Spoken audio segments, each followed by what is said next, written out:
What's going on, guys, and welcome to this year's Game of the Year discussion. We do this annually every year where we pick our Game of the Years, our own personal picks, and our two runner-ups, games that didn't quite make Game of the Year but absolutely are worth mentioning and, beat out the rest of the games of the year. And before we jump into that, quick reminders to download and play Just Cause 4, Rocket Arena, Worms Rumble, all offered on PlayStation Plus. Make sure to download those, play those, come back at the end of the month for Plus Club, which is in like a week.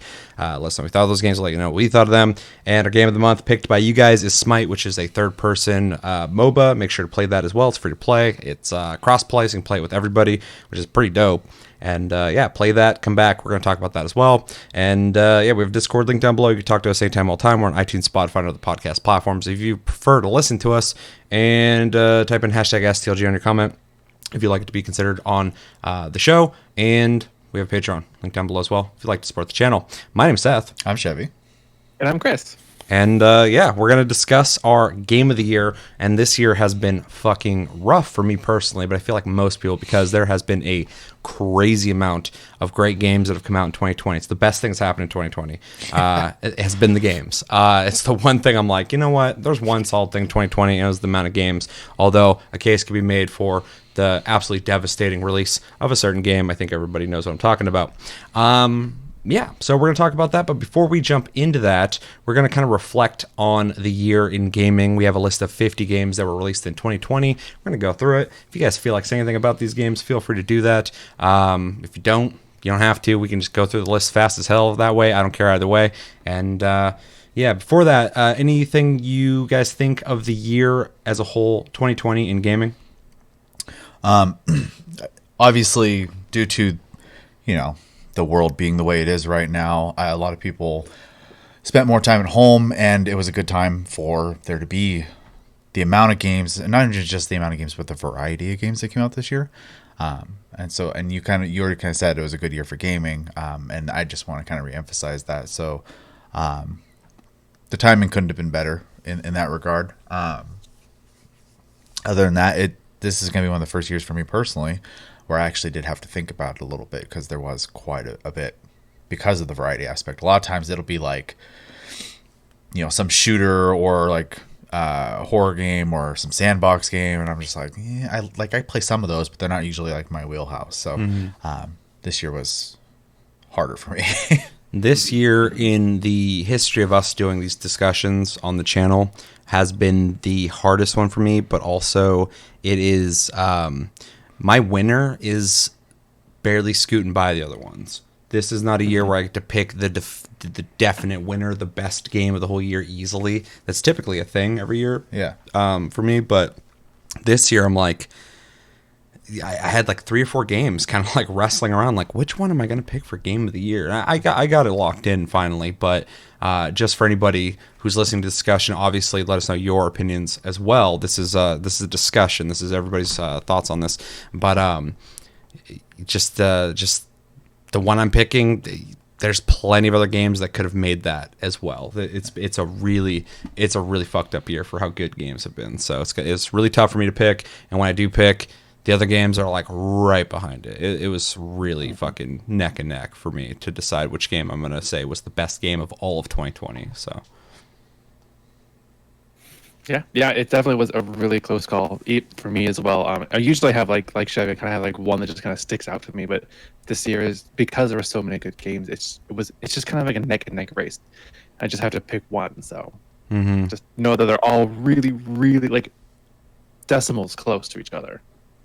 Yeah, even to the point, like the fact of like how many good games have come out this year. Some of these games I was considering I haven't even beaten, which is hard because it's hard for me to kind of say if a game is the game of the year or one of my runner-ups if I haven't even beaten it, because finishing a game really kind of can make or break a game. I could be enjoying a game, play the end, and be like, that's kind of a weak ending, or play a game I'm thinking is like okay, but then like I get to that ending and it's so fucking good and it resonates with me for so long that I it elevates how much I enjoyed it. So, and this year it's just been so many bangers to really kind of, it's just been rough. It's been rough to figure that out. So I've pretty much emphasized that already. Yeah. Anything else before we jump into this list? I mean, you guys watching, feel free to kind of go along with us and type it out, because I'd be very curious to see your guys' thought process on this whole thing too. So Yeah. All right, so let's jump into our list. This is via I know. This is via Polygon. But it's more so just 50 games that released in 2020. So I wanted to find a list that wasn't every game released in 2020, because we'd be here all night, and not a list that's like 10 of their favorite games of 2020. I wanted just 50 games, go through, reflect on them. It's not going to be every single one of them, but it's plenty. So that being said, number 50, we got Bug Stacks. Obviously, kind of an end of the year game that came out, but very well received in my opinion. I don't know a whole lot of people who disliked the game. I didn't beat it, but yeah. I feel like I'm pretty close. And I would definitely emphasize if you have a PlayStation 5 or that's also on PC, I think, as well. Yeah, it is. Definitely try it. It's fun. Yeah. Yeah, and just jump in here if you feel like you have something to say about it. I'm confused because they have No Man's Sky on here. Did it come out on something specific, or? I'm not seeing that. They're just saying 2018. They pretty much had an expansion come out. That's so, what it is, so. Yeah. So I'm not gonna really. I mean, if somebody wants to talk about that, that's cool. But that's not really on my radar. Helltaker, Doom Eternal, which is a game that like had a lot of hype. A lot of people loved it. It kind of tapered off quickly, though. I know people, if you bring it up, they're like, "Oh, it's great," but like. The conversation didn't carry on for very long, so no, it's oddly quiet. Yeah, and that also was kind of like represented in the Game Awards as well. You didn't see a lot of like clamoring for anything Doom Eternal, so even though it was nominated in a bunch of categories. Yeah, very interesting. I played it; it was fun. Super Mega Baseball 3. We all remember that game. Mario Kart Live Home Circuit. Didn't play it. Creeks, don't know what that is. Call of Duty Warzone, very popular, but that came out already. This list is kind of all over the place. Yakuza Like a Dragon, I think, is probably one of my biggest regrets of 2020, because it is a game I have not played yet, and I want to play. I just haven't had time. Late in the year, though. Yeah, and I haven't had time to put into it the games I prioritized, and this might have been a mistake on my part. Maybe I'll play the game, love it so much, and fucking go, holy shit, that should have made my top 3, but it can't because I didn't play it. But it is, we've had discussions before of our biggest regrets in 2020. I don't think we're going to do that this time, but that is one of my biggest regrets of 2020 is not playing that game, just because I've heard nothing but stellar things about it. Yeah, same. Though I am kind of in the wheelhouse of, which might equal never happening, but I would like to just like play the other games before playing this, just because I know there is connection to those games that will probably make the experience better. So. Yeah. All right, moving forward, we got In Other Waters. I don't even know what that is. No. Wide Ocean, Big Jacket. Don't know what that is. League of Legends.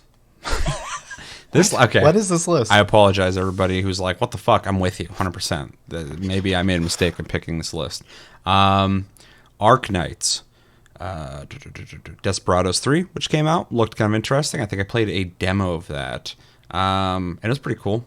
But yeah, I just I never got around to playing it. Paradise Killer, don't know what that is. Dirt 5, played it. Definitely won't be making my list, spoiler alert, but it's fun. It's a lot more fun than I thought. I got it for PS5 and I've been enjoying it. So it's interesting to see it on there. Tony Hawk's Pro Skater 1 and 2, another game I haven't played but want to play. But at the same time, I've had discussions about this a couple times with people, but it's a game that I keep hesitating to buy because I feel like as soon as I buy it and play it, I'm going to play it one day and be done with it. Yeah, I just kind of revisiting, going, "Oh, this is dope," and then being done with it. And no disappointment, no negative feelings. Just like I've played Tony Hawk, 1 and 2 so much already that that it's going to be like that. Possibly not, but I just haven't pulled the trigger on it yet. Yeah, same. Yeah. Yep. Paper Mario, the Origami King. Every time I see that, I want to say the Origami Killer because fucking. That one game. This is also in the list of regrets because I wanted to play this, and I just didn't. Yeah. Yeah, I mean not for me, but I definitely am curious to play it for sure. The Solitaire Conspiracy, very very conspiratorial. Ghost of Tsushima, of course, one of the biggest games of the year. It's on the list. I'm glad it made the list. Ori and the Will of the Wisps, another regret of mine for 2020. Did not play this game. I'm sure I will play it at some point. I really like the first one. and love the art style, everything they do with it. So, yeah, definitely will be coming back to that at some point to play it. Murder by Numbers. Don't know what that is. Anybody know what that is? Nobody? Okay. Mm-mm. Destiny 2 Beyond Light, which is that the newest one? Yeah. Yeah. Which I think is fair. Expansions are a big enough thing to kind of keep it relevant in the next years to come. Agreed. You gave No Man's Sky a pass for that one, though. Yeah, but they didn't say shit about that. They didn't say anything about an expansion. They said No Man's Sky. If they just said Destiny 2, it'd be kind of weird. The title didn't. In the description, it said that they were talking about the update for it that came out for it this year. Yeah, I don't know. I'd have to look into that. So yeah, 27 Hyrule Warriors: Age of Calamity. Never played it. Heard about it. Sure, it's fun. Streets of Rage 4, which I did play. It's pretty fun. Definitely will not be making my top 3. But it plays just like Streets of Rage, which is pretty cool. It looks very different, but you get used to that pretty quickly. Hardspace Shipbreaker.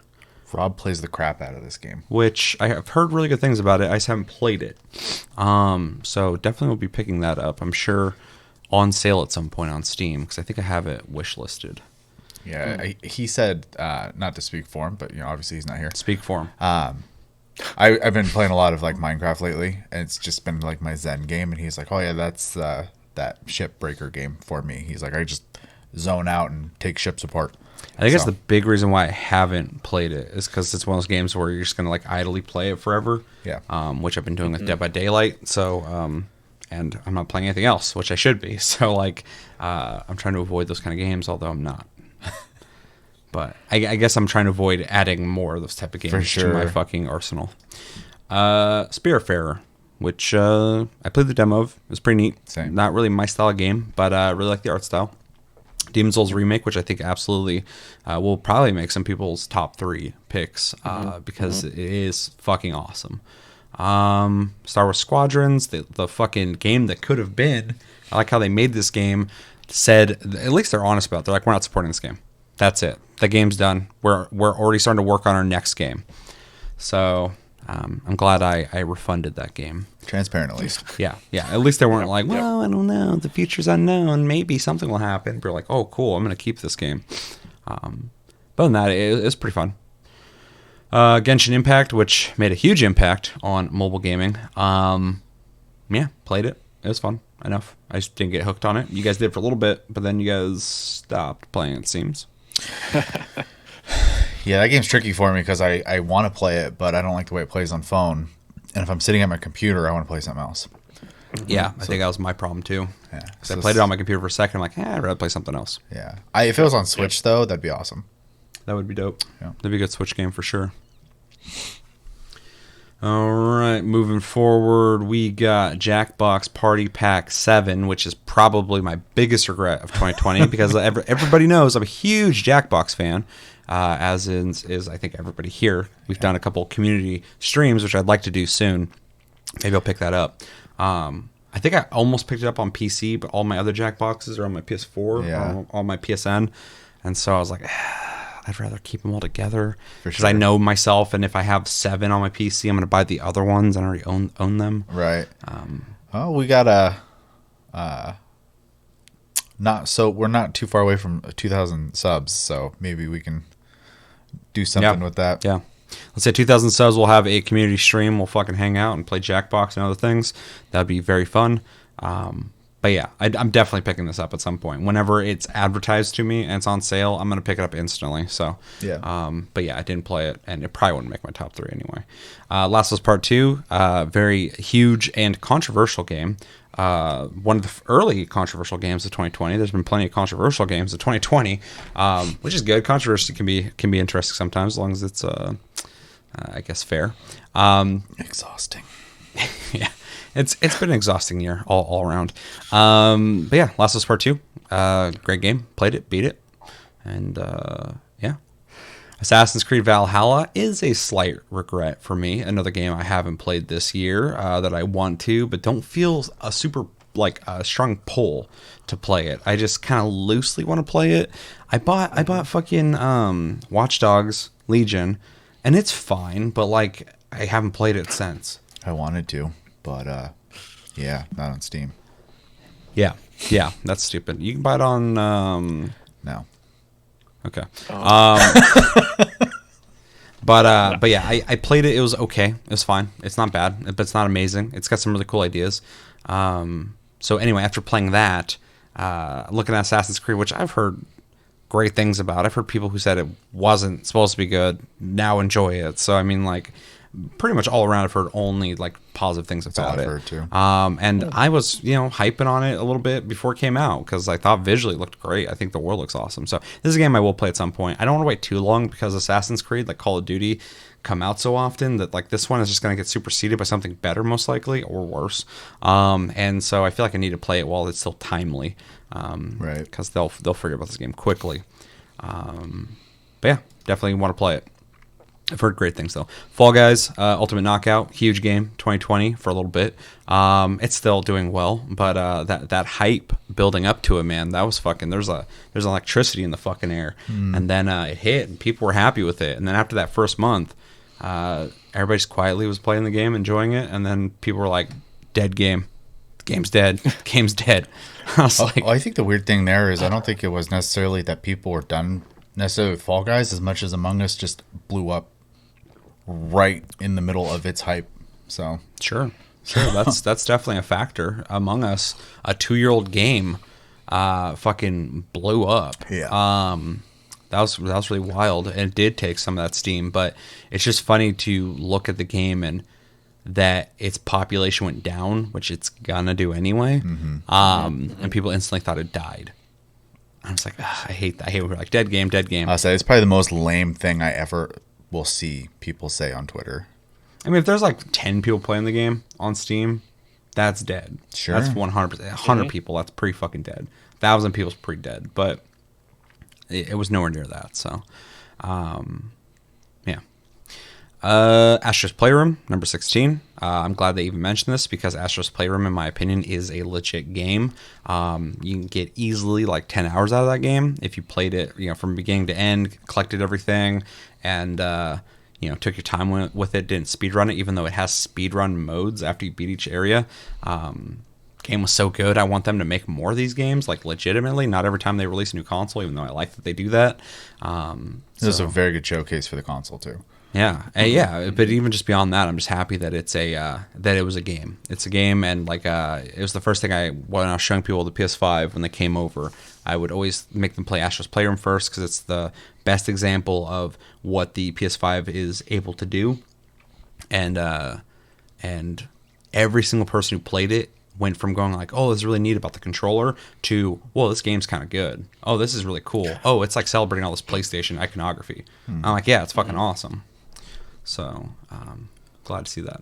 13 Sentinels, Aegis Rim, a game I need to play, a game that I've heard nothing but great things about, a game that should not be on my radar, but is so talked about in a positive way that it is on my radar. So, and when that happens, I get curious because I'm like, people don't typically talk about games like this that much unless they're only into those kind of games. But this one is just, it keeps coming up. It keeps coming up. So, well, it's interesting too because, as it says there too, it's the guys who did Odin Sphere and Dragon's Crown as well. So, which makes sense because I looked at the art style and it reminded me of that. Yeah. And it also shows that the people who do the art style only went fucking buck wild in one game.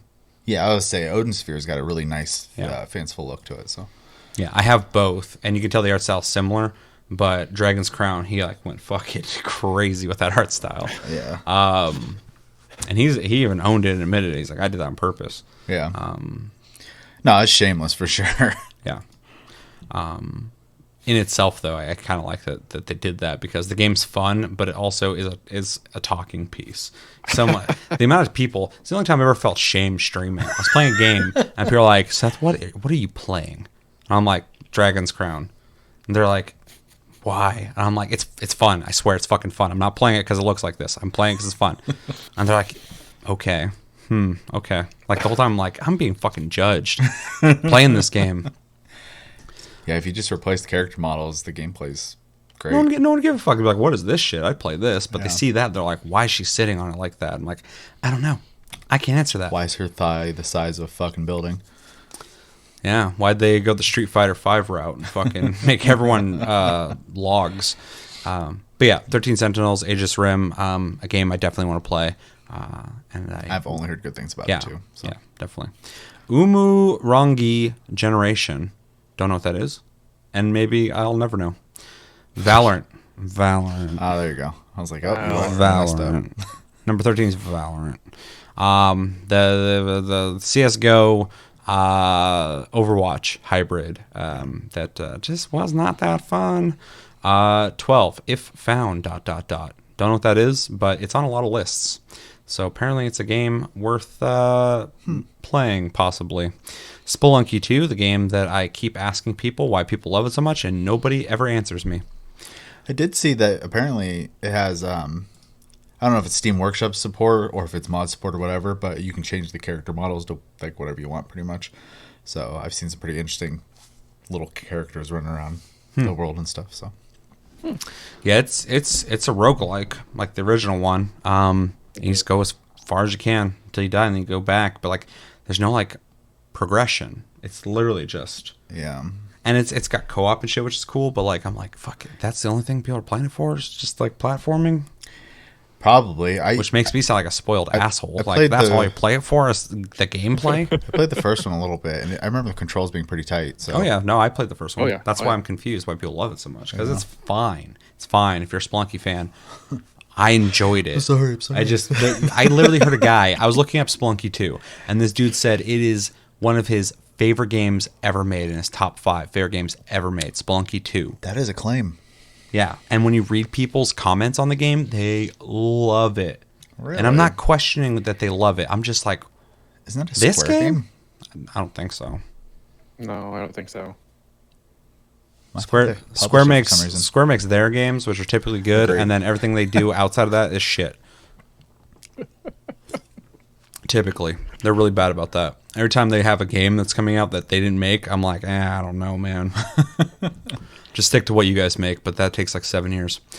Among Us, which is a 2-year-old game, and it's on their list. It did not come out this year. If it was re-released this year on something, well, it did come out technically on fucking Switch. Well, it just came out on Switch. Yeah, so that's a 2020 game. Yeah. It's just Technical- released on technically. Game Pass as well. I mean, they didn't write this when it came out, but retroactively, they're not incorrect. But they've also shown that they don't care. That's not their list. definitely don't. This is just their most worth mentioning games of 2020, apparently. Yeah. But yeah, Among Us, a 2-year-old game that did not come out in 2020, except for on Switch and Xbox. Coming out on Xbox soon, which is pretty cool. It needs to be on everything.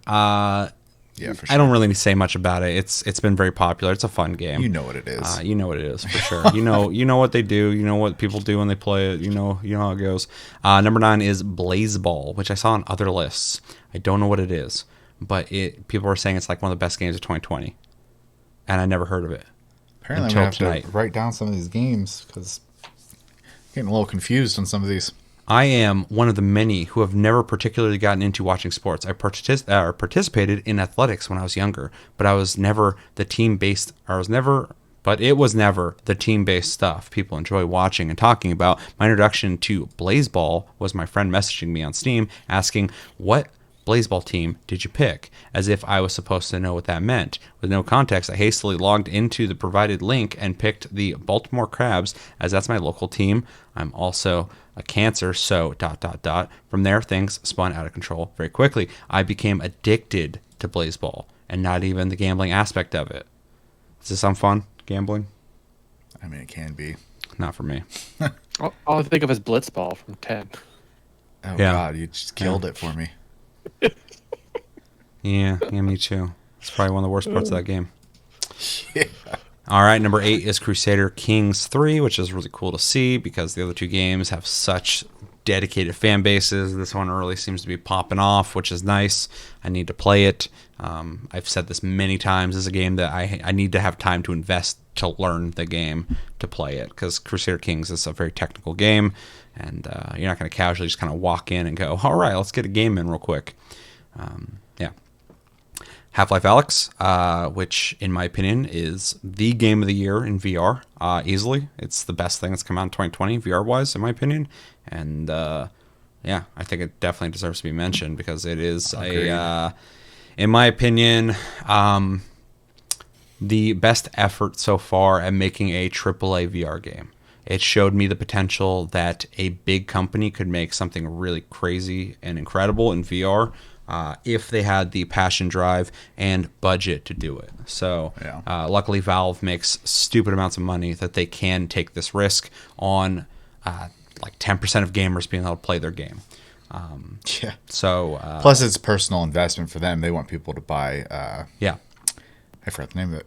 The Index. Yes. Yeah. Thank you. Which probably sold some units. Probably. I mean, I think these big VR games incrementally grow the VR population a little bit more. People view VR as like a peripheral, and it technically is, but I view VR as a console almost, because you're getting a different experience than you're getting on consoles. When you play PSVR on your PS4, you're not really playing PS4 anymore. You technically are, but like the experience is a different thing. So if you're gonna buy the PSVR, think about it like you're buying another console, just like fucking a VR headset. You're investing in a new way to play games. Right. And it is a separate thing. So you just got to get more headsets in fucking houses.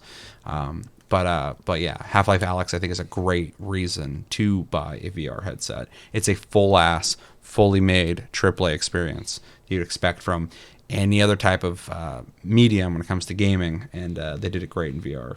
With those Half-Life physics. With those Half-Life physics, for sure. All right. Spider-Man Miles Morales.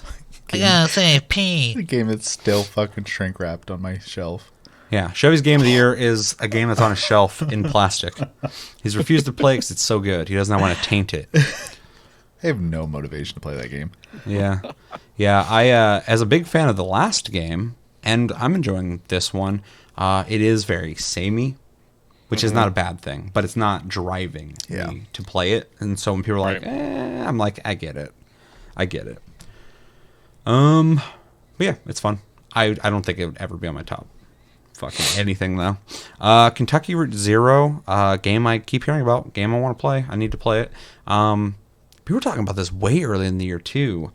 I think like there was like an early access version of this game that was incomplete. Came out in 2013. It just didn't get finished. Until... Yeah. That's what I was thinking, because like every time I keep hearing about this game, people said like it's not finished, and I'm like, okay, well, also wait till it's finished. And I guess it got finished this year, so need to play it. Talk about a long fucking. That's almost long Cyberpunk. 7 years. Yeah. Final Fantasy VII Remake, of course, one of the bigger, most hyped games of 2020. Very well received for the most part. Some people seemed kind of meh after they beat it. I didn't really hear anybody say negative things when they beat it, but I heard a couple people go like, it was good, but I think they're kind of more disappointed in the way that it is not a complete game, in the sense of it is a complete game in my opinion, but like for somebody who's coming from the original Final Fantasy VII, I think some people wanted the whole game and not this incremental thing that they're doing. God, imagine how long that game would be now. Yeah, 100%.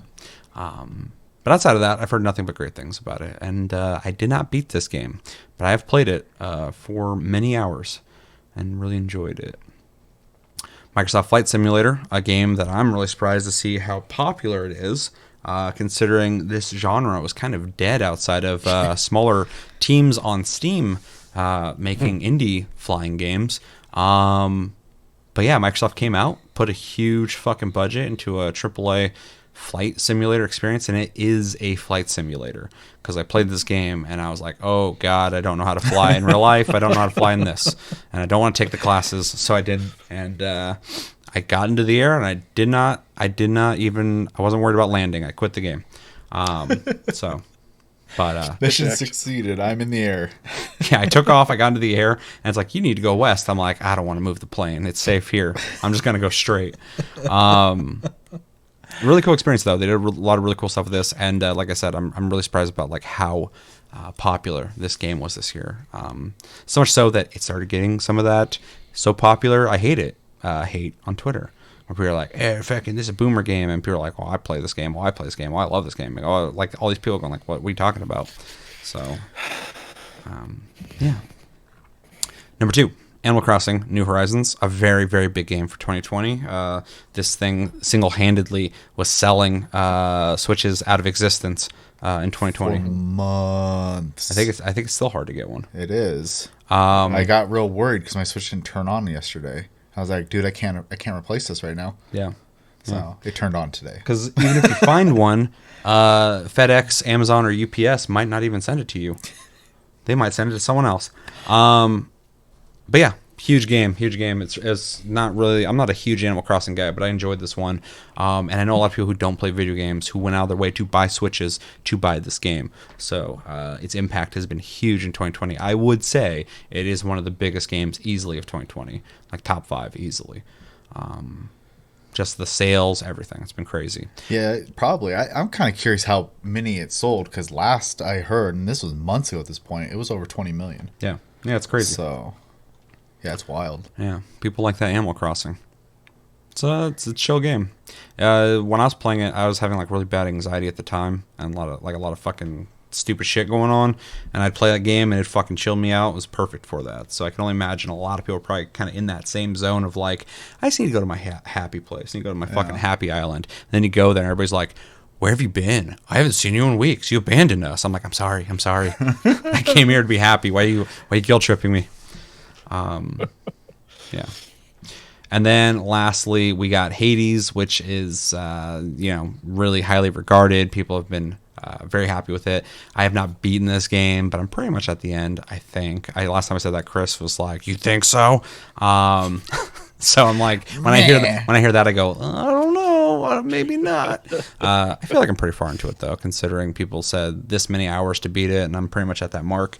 But it's a fantastic game. Plays great, looks great. It's very impressive with what they've done with the roguelike genre, in the sense that you're constantly unlocking new shit, and not even just in like things to use and mechanics and new people showing up, but the story unfolding as you play it.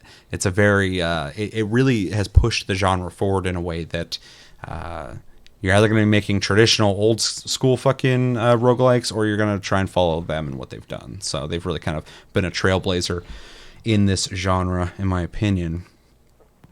Yeah. All right. Anything you guys want to say before we jump into our first of the runner-ups? I hope that made it easier for you to pick. Yeah.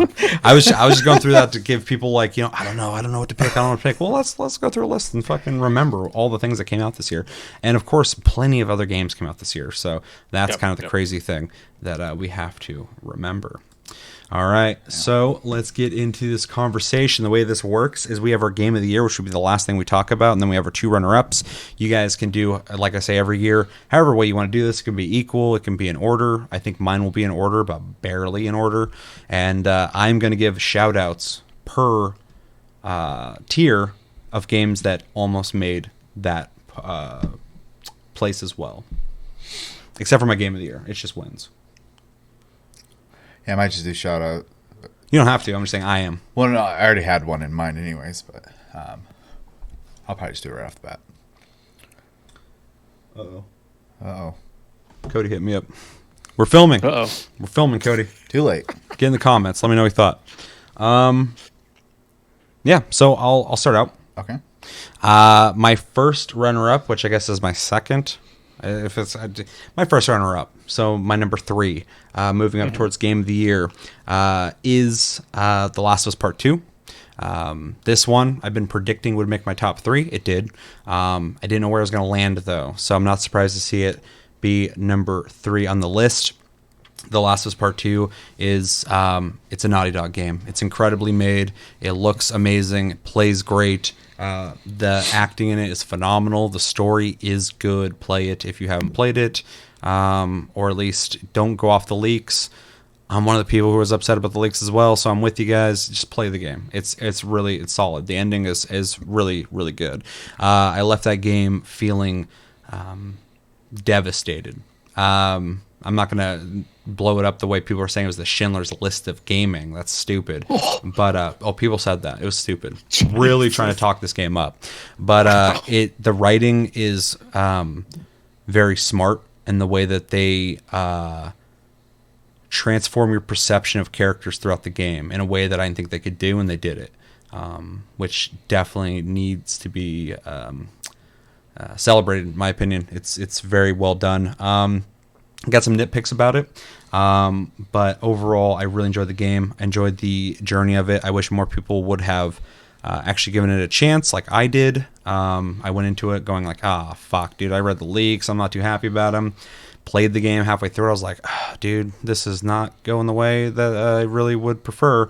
And then I played further, I'm like, holy shit, okay, this is its own thing. I get what they're doing here. And then by the time I beat it, I was just like, wow, okay.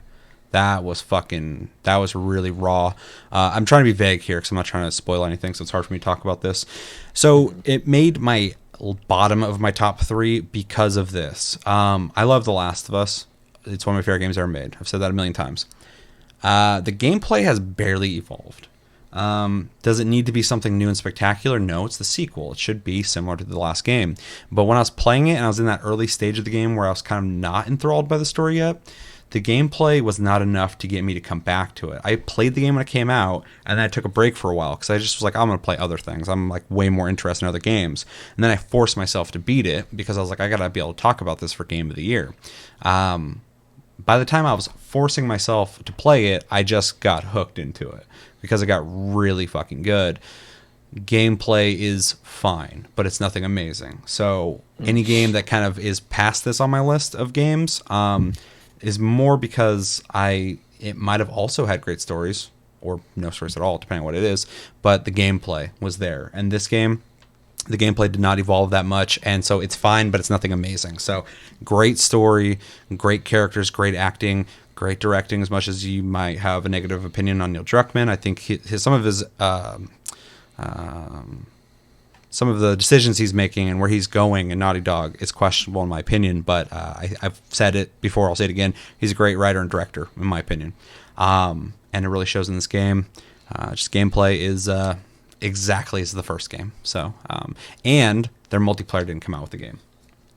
Right. It's coming, and that's not a knock to the game. It's in my top 3 games of the year. It's just, if it was out, maybe it would have made higher. But there's a whole section of the game that's still not out, and I hope it comes out, and I hope it's great. It just did not come out this year, so it's not part of the whole bundle, and I can't talk about it. Now, my shout out for number 3, which might be a surprise for some people, is Final Fantasy VII Remake. I want this to be in my top 3. I can't put it in my top 3. I haven't beaten it. I would feel bad putting a game in that I have not put enough time into to talk about, completely. I'm like fucking probably a third through the game still, not even halfway. And so as much as I've played now and I'm liking a lot, so much so that I feel like it would make my top 3 easily, I don't think it's fair of me to put it there if I have not played it that much. So that's an error on my part. But I'm going to be honest, because I did think about it. Even yesterday, I was like, I should probably put Final Fantasy VII on my fucking top 3. Because I knew it was going to be on there. I played it. I was like, this is fucking Game of the Year material. I haven't beaten it. It's not fair of me to pick it. So that's just a shout out for my 3rd place. All right, let's jump over to Chris. Okay. So I'm going to do it the same way you did. I'm going to do my second runner-up, so number 3 on the list for me. And that's going to be Hades. I've played this game every day.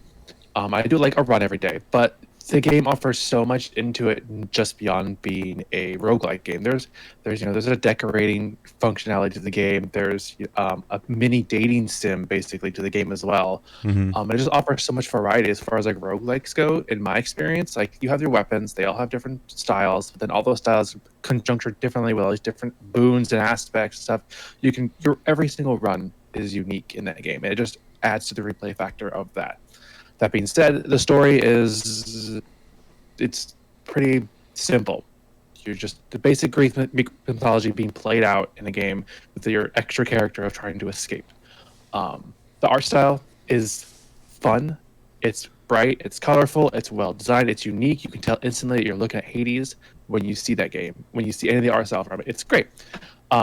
Even the bosses, it get challenging and more challenging as you play the game. You can add, difficulty factors to it. Again, adding to the replay value of it. But because there's no real hard, compelling story to it, I don't feel any strong emotions when playing this game, which is a big factor for me when judging like Game of the Year material. If I don't feel a strong emotional pull to it, or any kind of like chills or swelling pride or joy, it's fun, but it just doesn't quite make top tier material for me. It's 3. It's like just inkling by, not being like 2, but it just has to sit there because there's no emotional draw for me. Yeah, I agree with everything you said. Specifically about the story, I think it's interesting because the story is pretty much, it's been done. It's well established story. I think its strength is the way it tells it, and specifically the way it tells it within a genre that doesn't tell stories that well. Right. I think that's its biggest strength when it comes to storytelling. As the story itself, though, yeah, I agree with you 100%. I just think it's really fun the way they tell it and the way it unfolds as you have to do the typical roguelike reset every time you die. More and more unfolds, and it's a really smart and really cool way to do it. But yeah, the story itself, kind of know where it's going to go. Yeah. So- Yeah. It's pretty simple to understand where it's going to lay out and what's going to happen. Yeah. All right. Good pick. All right, Chevy. All right. I'm going to start with a shout out, and that shout out is going to be for Dark Souls, or Demon Souls. Sorry, Dark Souls 2. Dark Souls great. Demon Souls. Shout out to From Software. The remake that Blue Point did. That's a good shout out. I obviously I didn't like sit down and play it enough to put it in my top 3 or anything like that, but I know leading up to the game's release, I was a little worried because it wasn't the main team making it, and early images of the game made it look like too smooth, and it didn't have like that dark tone that I was you expect from Souls games. And the other thing is timing, right? The game's about you screw up, you die. Timing's really important, and so they had to nail that, and I think they did it. And it's one of the most like gorgeous looking games on the PS5. So Yeah, is the best looking game on PS5. yeah, so I it deserves attention for sure. If you Oh, have they a nailed PS5, buy it. Yeah. Yeah, I told people it's the must-own game for PlayStation 5. Yeah, in my agreed. opinion. It's an exclusive, and it's fucking next gen, and it plays great. Buttery and, smooth. Yeah, it's awesome. Yeah, so shout out to them. They did a great job. That would be a kind of scary project to take on, because that's a game, if you mess up, the fans are going to tell you. So Yeah. my number 3 then, since we're done with the shout out, is going to be Animal Crossing. I wasn't originally even going to put this in my top 3, but I played it so much. I feel like I have to have it in my top 3. I played it for months, every single day. At the very least, to just get my fossils. That game is very quality made. Animal Crossing, I was a little worried about there when Nintendo started like kind of dabbling in the mobile market. They had a really weird DS game where they were kind of like trying to figure out what to do with Animal Crossing, or doing like a side project, where it's more about like the fashion aspect of Animal Crossing, and less about like the town building stuff. And I was like, I don't know about that. And then the mobile game came out, and it was kind of like a light experience, but it was a campsite. And I was like, what's happening with Animal Crossing? And then this one comes out, and they're like, you're going to move to this island. I'm like, they're doing the weird stuff again, but they didn't. It was Animal Doing that Crossing. fucking weird stuff. So, I mean, honestly, my only complaint about the game is the multiplayer functionality of the game. There's a lot of random loading that multiplayer requires, and there's not enough to do in multiplayer. I know in past Animal Crossing games there was like areas you can go to, and there were multiplayer activities to do. This doesn't really have that, and I kind of wish it did. But they're constantly updating. That would have been huge. Still, Sucks they didn't. There's the perfect year for it to come out. Oh, dude, And yeah. my Switch got a lot of use out of it. I have to give it credit. So No, it's cool that you picked that, because I forgot how much you did play that game. A lot. You played it a shitload. I mean, I played it more than I thought I would. I only put like 15 hours into it tops, but you were playing it all the time when it came out. Every day. Yeah. So you And definitely harassing got the people to buy it too. What time kind of fruit investment. you got? Give me your fruits. Well, you over there, you have this still game? need all No? the fruits. Buy it. Give me your fruits. Yeah, you're a fruit whore earlier this year. there's the achievements. Who has it? What kind of fruits do you The have? achievements give you rewards, so I was trying to get them. Yeah, I'm sure they do. But no one in my friend circle wanted to play the game. I played a little bit, but the multiplayer, like you said, I think that's its biggest weakness. And it's not even bad. It's fine. Like You specifically have to make your own fun. for people who are like, and I am not saying people play Animal Crossing are casuals, but there are casuals who play Animal Crossing, and for them to just be able to come look at your house, the way you decorated it, and the way you're dressed, and have that interaction. Maybe you're in a headset, just like having like voice chatting with people and hang out on the island. It works in a social way, but yeah, it would have been cool if there's more like activities for people to do together. Would have been maybe cool to have like a shared island that you could fly to, that everybody's working together on, and then go back to your own islands possibly. There's a couple things they could have definitely done, but outside of that, everything else. Like one thing, when you said how much time you put into it and what the game offers, essentially, the amount of content that game's insane. The amount of times I would look at the stuff you had bought and unlocked recently, or the shit you just dropped for me. Like I was a peasant, and you're just like, here's some stuff, and I just like fucking run over and just grab I'm it a up real hoarder, quick. so I had shit to give. Yeah, and I'll take free shit. So you just like drop a bunch of pants on the ground. I'm like, I'll take those, and I start fucking scooping them up, and I'm like trying them on. And then like you show me the store and what was being sold, and like every couple months or whatever the fuck, there's like a new update out with a bunch of new stuff. I was just, there's a shitload of content in that game. That's a full ass game, and for a dude like me, it doesn't seem like it. I look at the game, I'm like, you just walk around, and fish. That's what you do in that game. You And I'm say playing that about MMOs. and then I can and I will say that about some MMOs.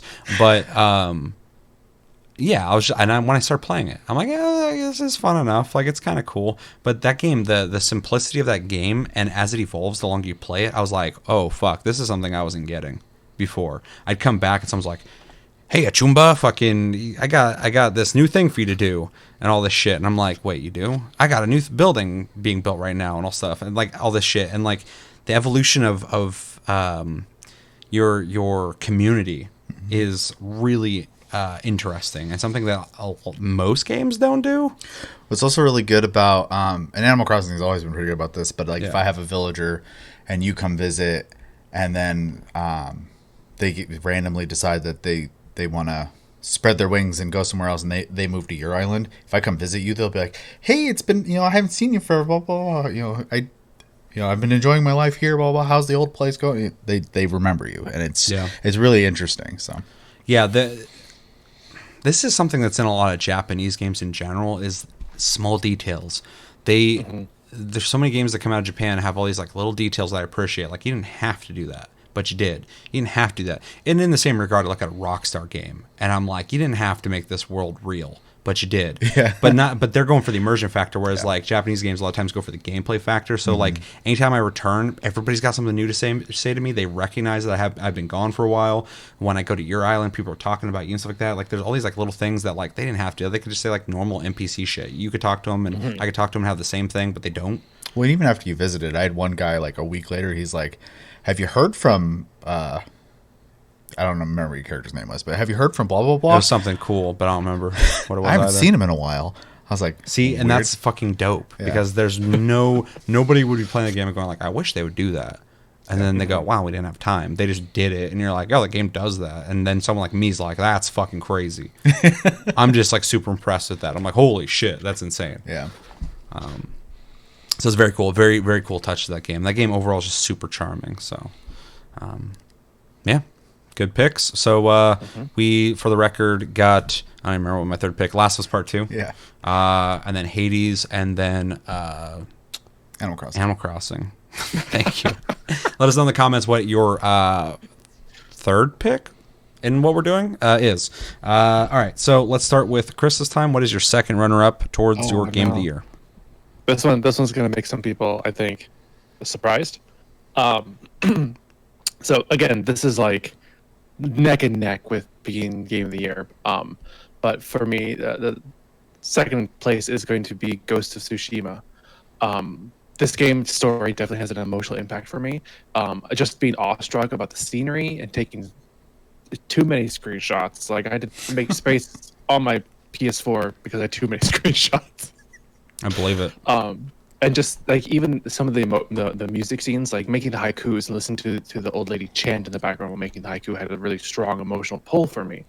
The story overall is very downtrodden to me. I have to be in a very serious mood if I want to continue the story, because if I'm feeling lighthearted, it's going to bring me down. Yeah. And that's not a bad thing. That's not a bad thing at all, because it's a very serious tone. It's a very serious story. The multiplayer is very fun and engaging. but what it brings down to second place for me is that the multiplayer itself is kind of repetitive after a while. And I'm not down like saying it's bad. I enjoy it, but it does feel a little repetitive. In the fact that like you're doing the same missions with slight variations over and over again, and it ends up being a sneak backstab fest over and over and over again. That seems to be the primary way of beating the basic missions. The raid is a different story. It's a raid. It's always meant to be more challenging, and it's great they included a raid in it at all.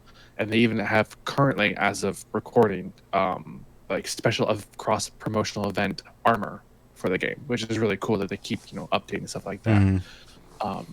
But the story itself is fantastic. It's a little more serious, but it did draw, like I said, it draws emotions from me, which is very important.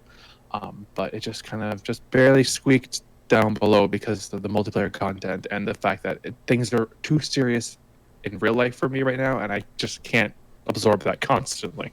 It's fair. Yeah. Yeah, I mean, yeah, Ghost of Tsushima's fucking fantastic, so I understand and agree. Yeah, the multiplayer 2 is interesting just because that was like unannounced, so they just added that out of nowhere. So it's really hard for me to be, and I'm a huge fan of the multiplayer. I fucking loved it, as evident of my obsession with it when it came out. But that it was just like out of nowhere. Like the game wasn't coming out, and they're like, oh, but multiplayer will come. They didn't say shit about that. Right. It just fucking showed up, and in my opinion, I think they did a great job with it. But it can be repetitive for sure because there's a limited amount of content, and we don't know if this is a games as a service multiplayer that they've done here or if it's a one-off. I would love it to continue. Yeah. I would love it to continue because what they've done with it's great. But it does have an end, and I think it's solid. You work through fucking the 9 missions. You have 3 difficulties, and then you do the 3-chapter raid. We only did the first part of the 3 chapters, and we did in like an hour, but that's because me and a prior group had done it for like 3.5 hours the first time. Right. And we cruised through it. It was fun. I like to do 2 and 3, but I love that the multiplayer tells a story and has a finale. So even if they don't do additional content with the multiplayer, maybe they'll do a Ghost of Tsushima 2, and then they'll just come out with the multiplayer and have like a better understanding of what they want to do with it. Maybe this is a test. They did it in a way that's responsible. They did it in a way that has an end to the story of the multiplayer, that you can just be done with it and go, that was nice that they added that, and just be done with it. If they do it again, I hope they kind of keep a similar format, because I actually do like I love the way they did it. They can like modify like the way like it plays and does it, but I like the base concept of going through a storyline and then the finale being a raid, and then you could just start another storyline and end with a raid. Yeah, they should do seasons. They should have another. I like that. Another season of like 9 quests that tell a new story, and then a final raid. Yeah, it'd be a really cool way to do that, because it doesn't have to be an MMO. It can be formatted like that. I'd also love for them to release a 2-player co-op version of the story mode that everybody's like free roam. Free roam would be cool too, but I think doing missions together would be fun. Sure. If whoever's hosting can do their story, the other person can just watch their cinematics with them. Anytime they're doing a cinematic dialogue part, the person just has to watch, and they can both vote to skip it. It'd be very easy to do, and let the person who joined keep their progression. That'd be the perfect way to do it. Hunter. Nobody would fucking be upset with it. That would have been awesome. They didn't do it. It's fine, because what they did add, I like a lot. But yeah. Very good pick. I'm curious, very curious now to see what your number 1 is. Chevy. I'm so tired, my brain's not working. I'm just like, where are we? What are we doing? Are we talking about video games? So my number 2 is the Final Fantasy VII Remake. I have not beaten it, but I am in the second to last chapter in the game. And I think I've played enough, unless the ending is just mind-blowing, which I've not heard from anybody. I don't think my opinion would change too much at this point, so I feel pretty comfortable putting it on my list. The game is great. I really was blown away when it was announced. I remember I was at work, and I had both Rob and you text me and tell me it had gotten announced, and I called Rob a liar, pretty much. I'm paraphrasing. And then Seth hit me up too, and I was like, well, Seth's not going to do that to me. So I'm not going to waste my time with that. And I was shocked, because Square was in a weird place at the time. or coming out of a weird place, I should say at the time.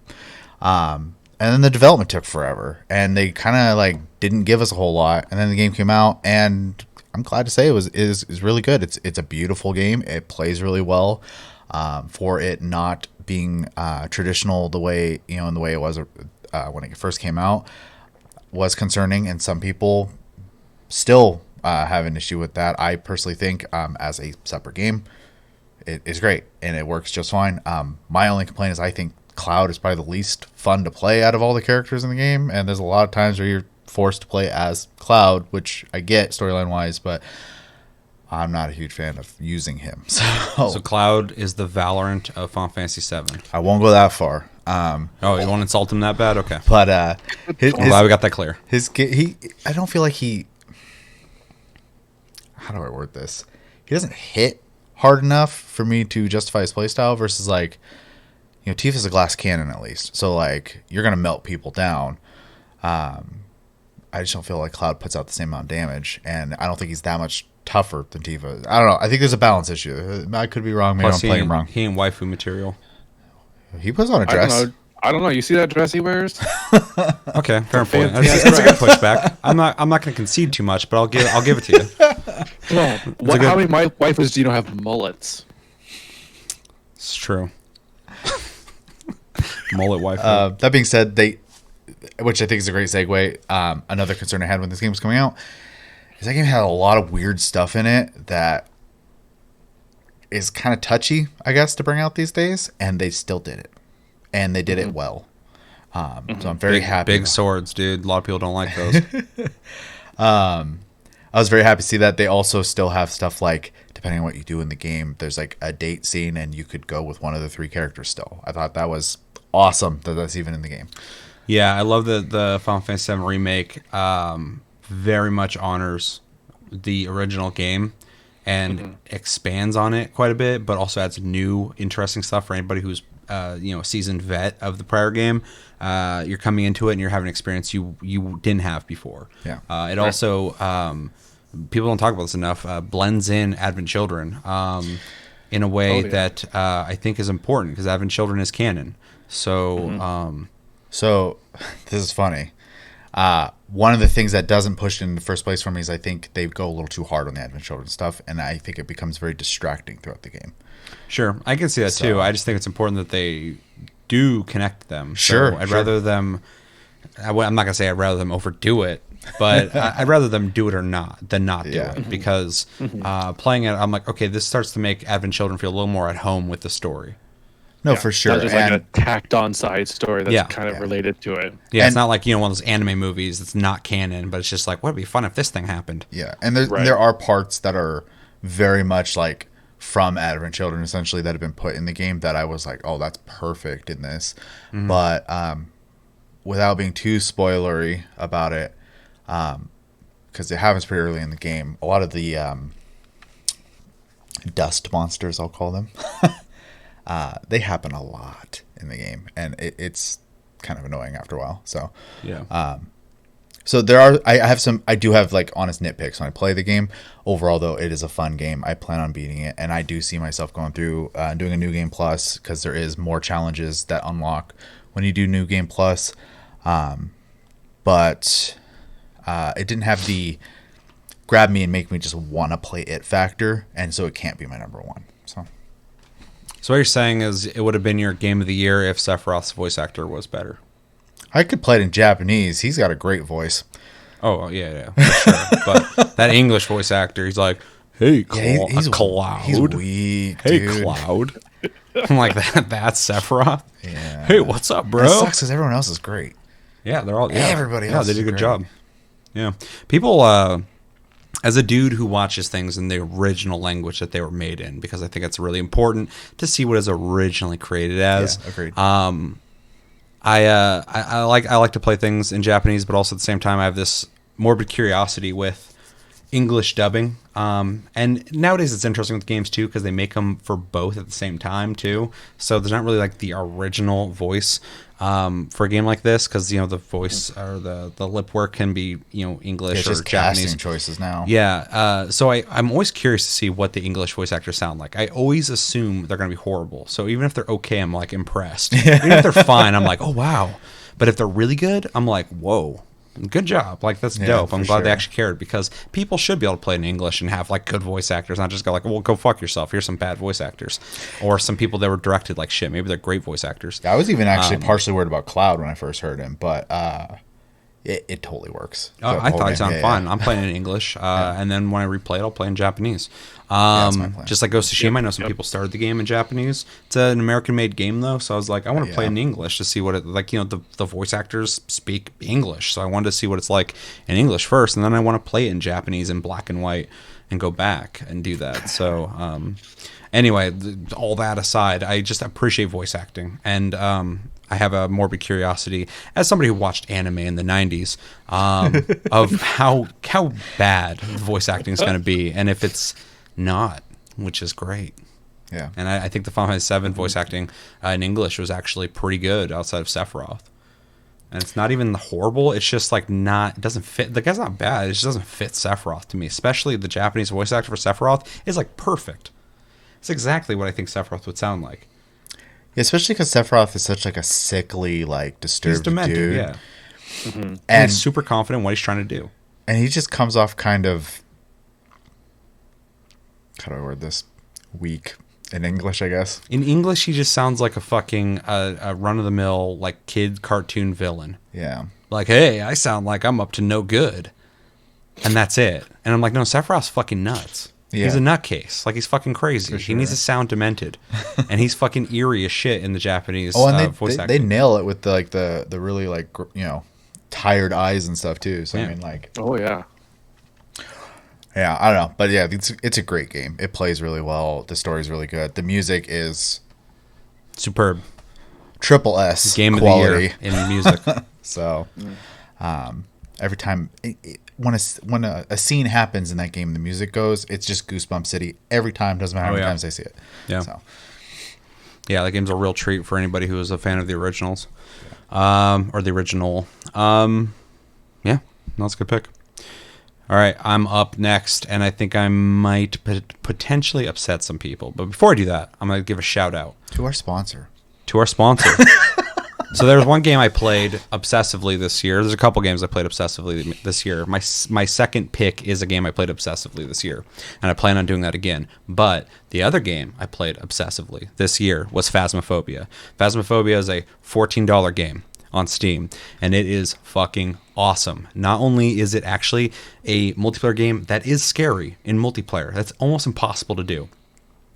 It is full of content. It's in early access, and it is almost an original idea. It's something that I have not played before, and I was in love with it the first time I played it.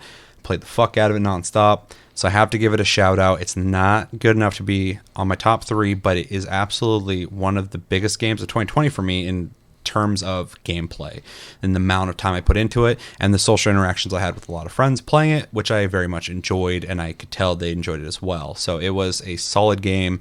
I look forward to the future of it. Again, it's not my top 3, but it is an awesome game, and I can't wait to see what they add to it or potentially ruin it with, because that game's so good, in my opinion, that doing the wrong thing could absolutely fucking destroy that game. The game's also super streamable, man.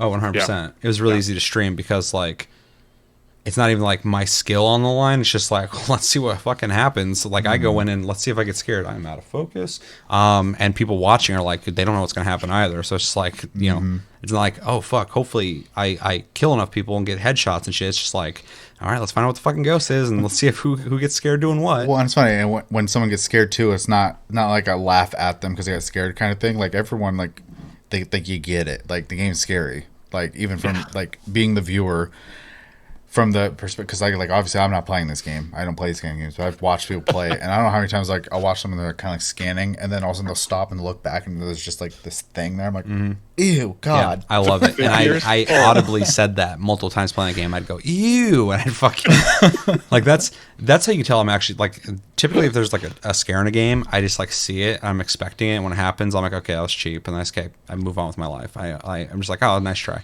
I enjoy it. I like seeing how people kind of try and build up scares in games.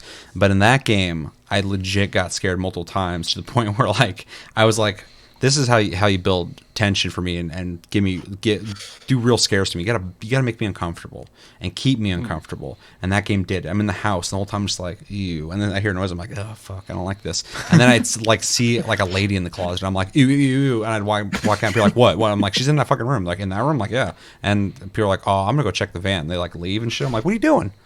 So Yeah. there's like legit scares in that fucking game. Yeah, it's an impressive feat. Yeah. Yeah, it's a great game, and as a dude who's been playing other multiplayer like horror games, none have done it. They all try. They all have good ideas. That Bigfoot game is fucking ridiculous. That other one where you're hunting like a Wendigo. There's another one in Silence. It's a cool idea, but it's just really fucked up. Where it's like this blind monster trying to find you and shit. They're all cool games. But Phasmophobia did, in my opinion, the impossible as of until it released, with making a multiplayer scary game that nailed it. And it's a legit fucking dope game. Came out this year, and it is fucking awesome. But my pick, my runner-up for Game of the Year, is based off a technicality. I wasn't going to do this, but I decided I'm going to do it. My pick is Hunt Showdown. It technically came out in 2018, but it released on PS4 in 2020. I played the PS4 version. It is Hunt Showdown. Hunt Showdown has evolved a lot since 2018, so it is pretty much a different game at this point. I've played this game so much this year, and I'm so obsessed with this game that I have to put it in my top 3. If it didn't come out in 2020 in any capacity, I wouldn't put it on there. That's why it's not my game of the year. If it did come out on PC this year in the state that it is in, not the old state that it was, it would have been my game of the year easily, just because I love everything about Hunt Showdown. It is, in case you don't know, a first-person shooter online where you and up to 2 other people on a team go into an area. You have to hunt a monster versus other teams of hunters. And if you die, you're dead. You lose all the shit that you had on you and your character. And yeah, the shooting is fucking dope. It feels great. You can hit people like 1 to 2 times and they're dead. So it's got like that tension of like you could fucking die like in an instant. It's old timey like cowboy time. So you got like Winchester type rifles, pistols, shotguns, stuff like that, which I'm a huge fan of that era and the guns. So it's like I'm right at home with that. It's got a horror vibe that is very unique and interesting, which is hard for me to say because I think a lot of horror stuff is kind of played out and kind of just takes from other things too much. But I'm obsessed with the visual styling of Hunt. It's like 2 things I just love mixed together.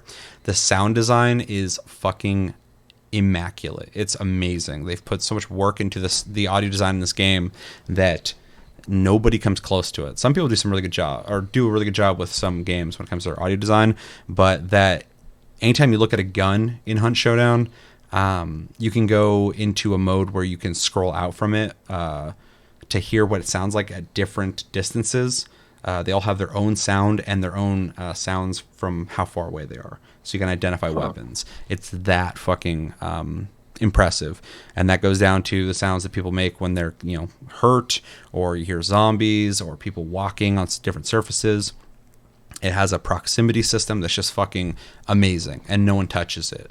Yeah, it's completely, original idea that takes from a lot of different genres but made its own. It was a huge risk for Crytek to make, and it didn't, just like Among Us, didn't work for a while, and then it finally caught on in 2020, and then it got released, I think, on Xbox in like November of 2019, but then on PS4 in 2020, and it's been well received. It had a couple bugs on PS4. I didn't run into any of those, but some people did.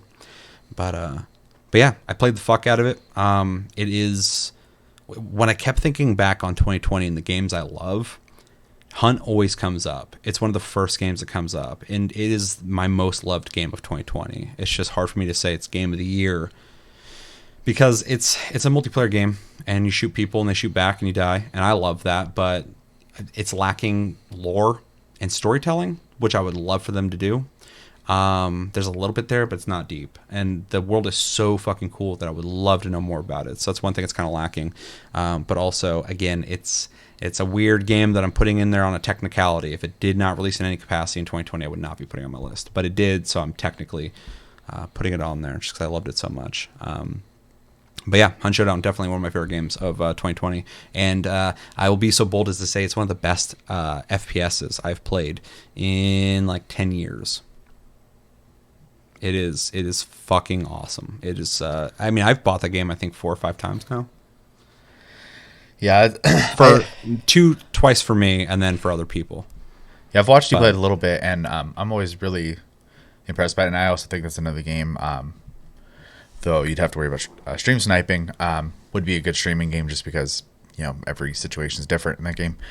If I could, I have a hard time streaming games that are competitive because I would say better than average at competitive games. But if I am interacting with people in a way that's not related to the game, I get distracted. I'm either playing decent or I'm talking decent. And so I can't do both. And I know I could just not talk to the chat when I'm doing that, but that's not fun. A lot of raiders do in 14. If they're raiding, they don't talk a lot, and then in between polls they talk. Yeah. I mean, that'd be interesting to do.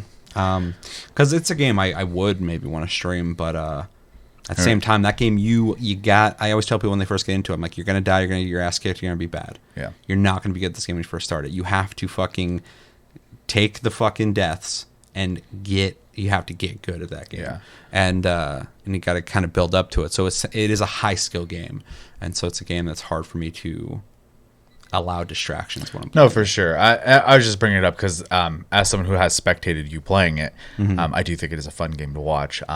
And the tension, I do think the tension, what word am I looking for, translates to the viewer as well. Probably because fucking I'm having like a heart attack when playing that game. Every round, my heart rate just goes, and then when I get into combat, my heart's like, and I'm like, I gotta live. I can't die. I can't lose all this shit. Yeah. And then I'm almost begging for death. I'm like, just end it, dude. Fucking kill me. Let's get it over with. And then I kill 2 people. I'm like, oh, fuck. I'm still alive. And I'm like, no, I wanted to die. Fucking kill me. Oh, no. And then I find someone else. I'm like, kill me. And I'm like, kill them. I'm like, no. Like, fucking just end this. My anxiety's so fucking high right now. Yeah. Well, and then the other thing I would have to add is that, like a lot of games that I've watched you play, where I'm like, I really like the ideas and it looks like it's fun to play. I wish there was a non-competitive version of it to play. There's multiple games that I wish you would play, but I know you won't. Hunt is one of them for sure because like it's my number 2. It would be my game of the year for release this year on PC. Yeah. But it's not a game you're going to want to play because that game makes me jump, and if it makes me jump a couple levels below that area threshold of making me jump, you would have jumped a long time ago. So you're not going to play it. Like, it's a huge, just like Phasmophobia. I would love for you to play Phasmophobia because I think you would appreciate just how fun of a game it is, but it's scary. Yeah. So you're not going to dig it. And then another game I'd like you to play back in the day was DayZ. I really wanted you to play DayZ because I know you would have dug it. I like survival stuff. Yeah, for sure. You would have loved it. But it's scary. And with real people, it's horrifying. I got like PTSD from that game. I don't trust people in real life because of that game. Yeah. I've hung around people who Long Con fucking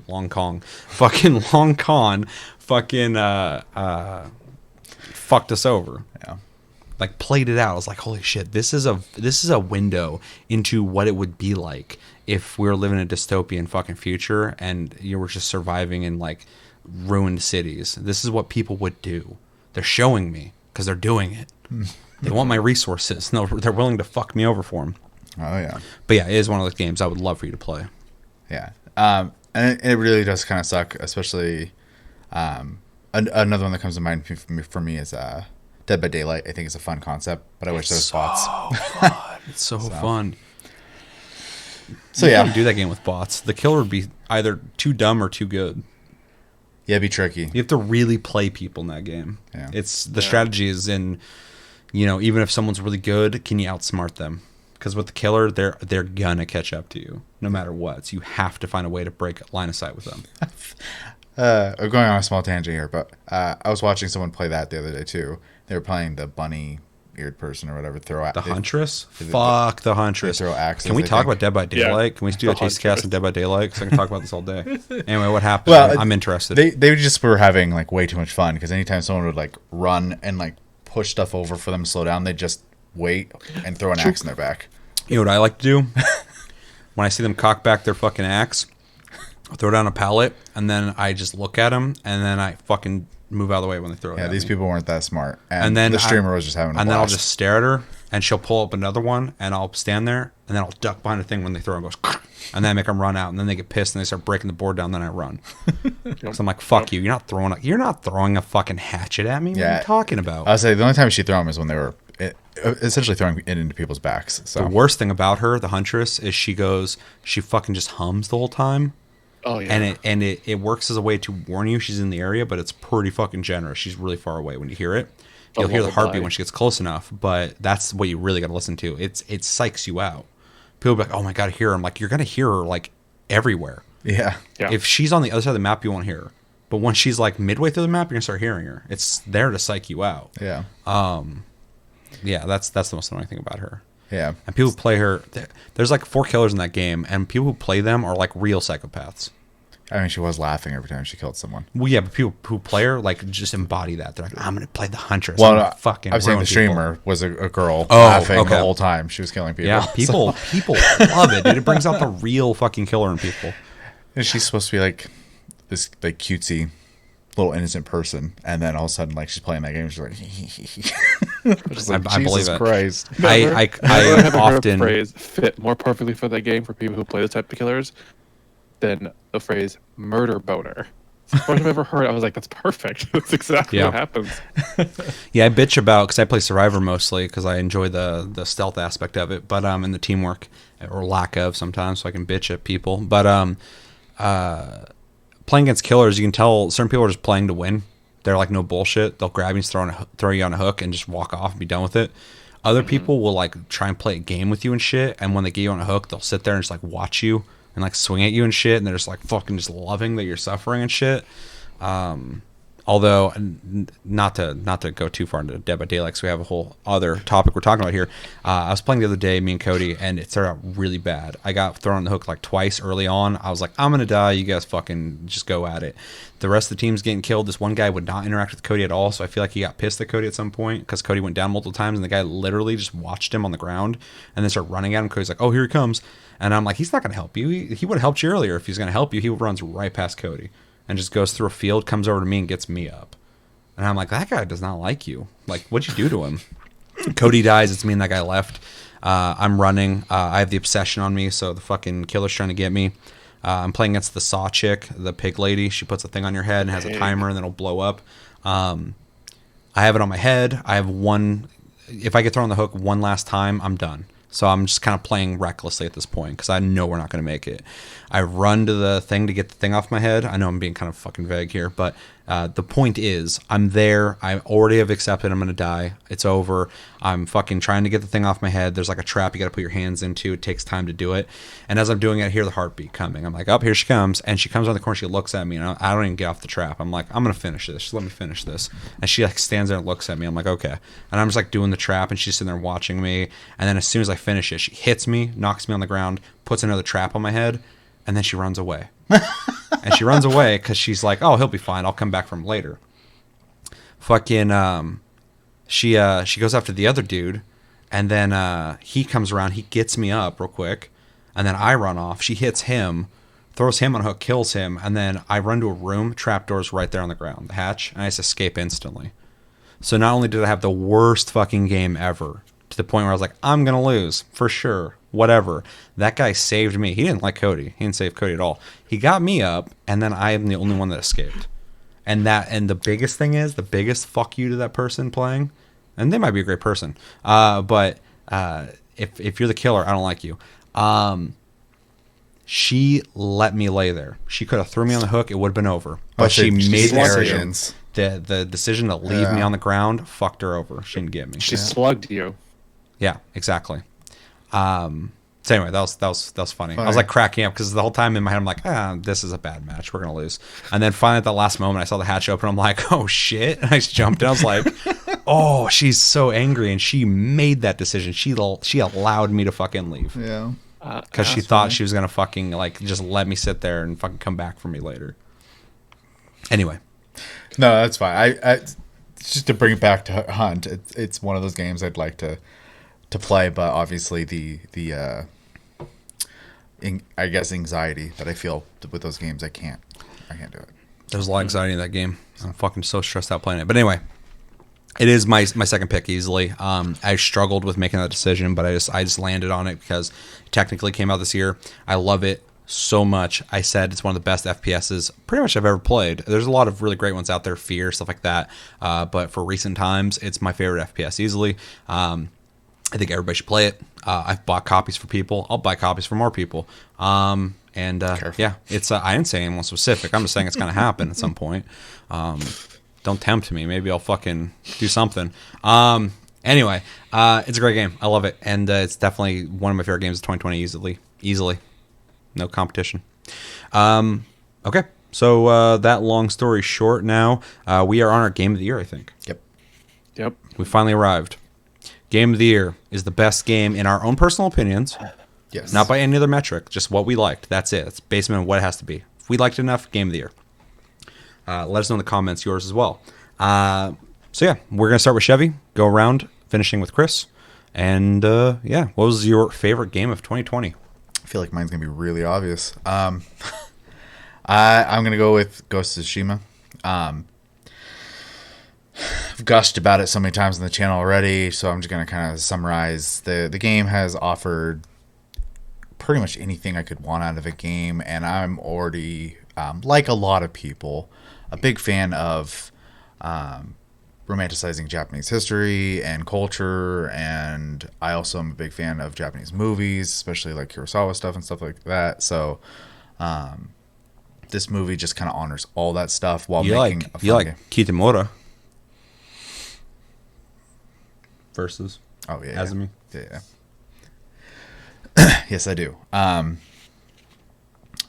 I don't know. The game just offers so much, and then it does have the multiplayer, which was a nice extra. I didn't even need that. Yeah.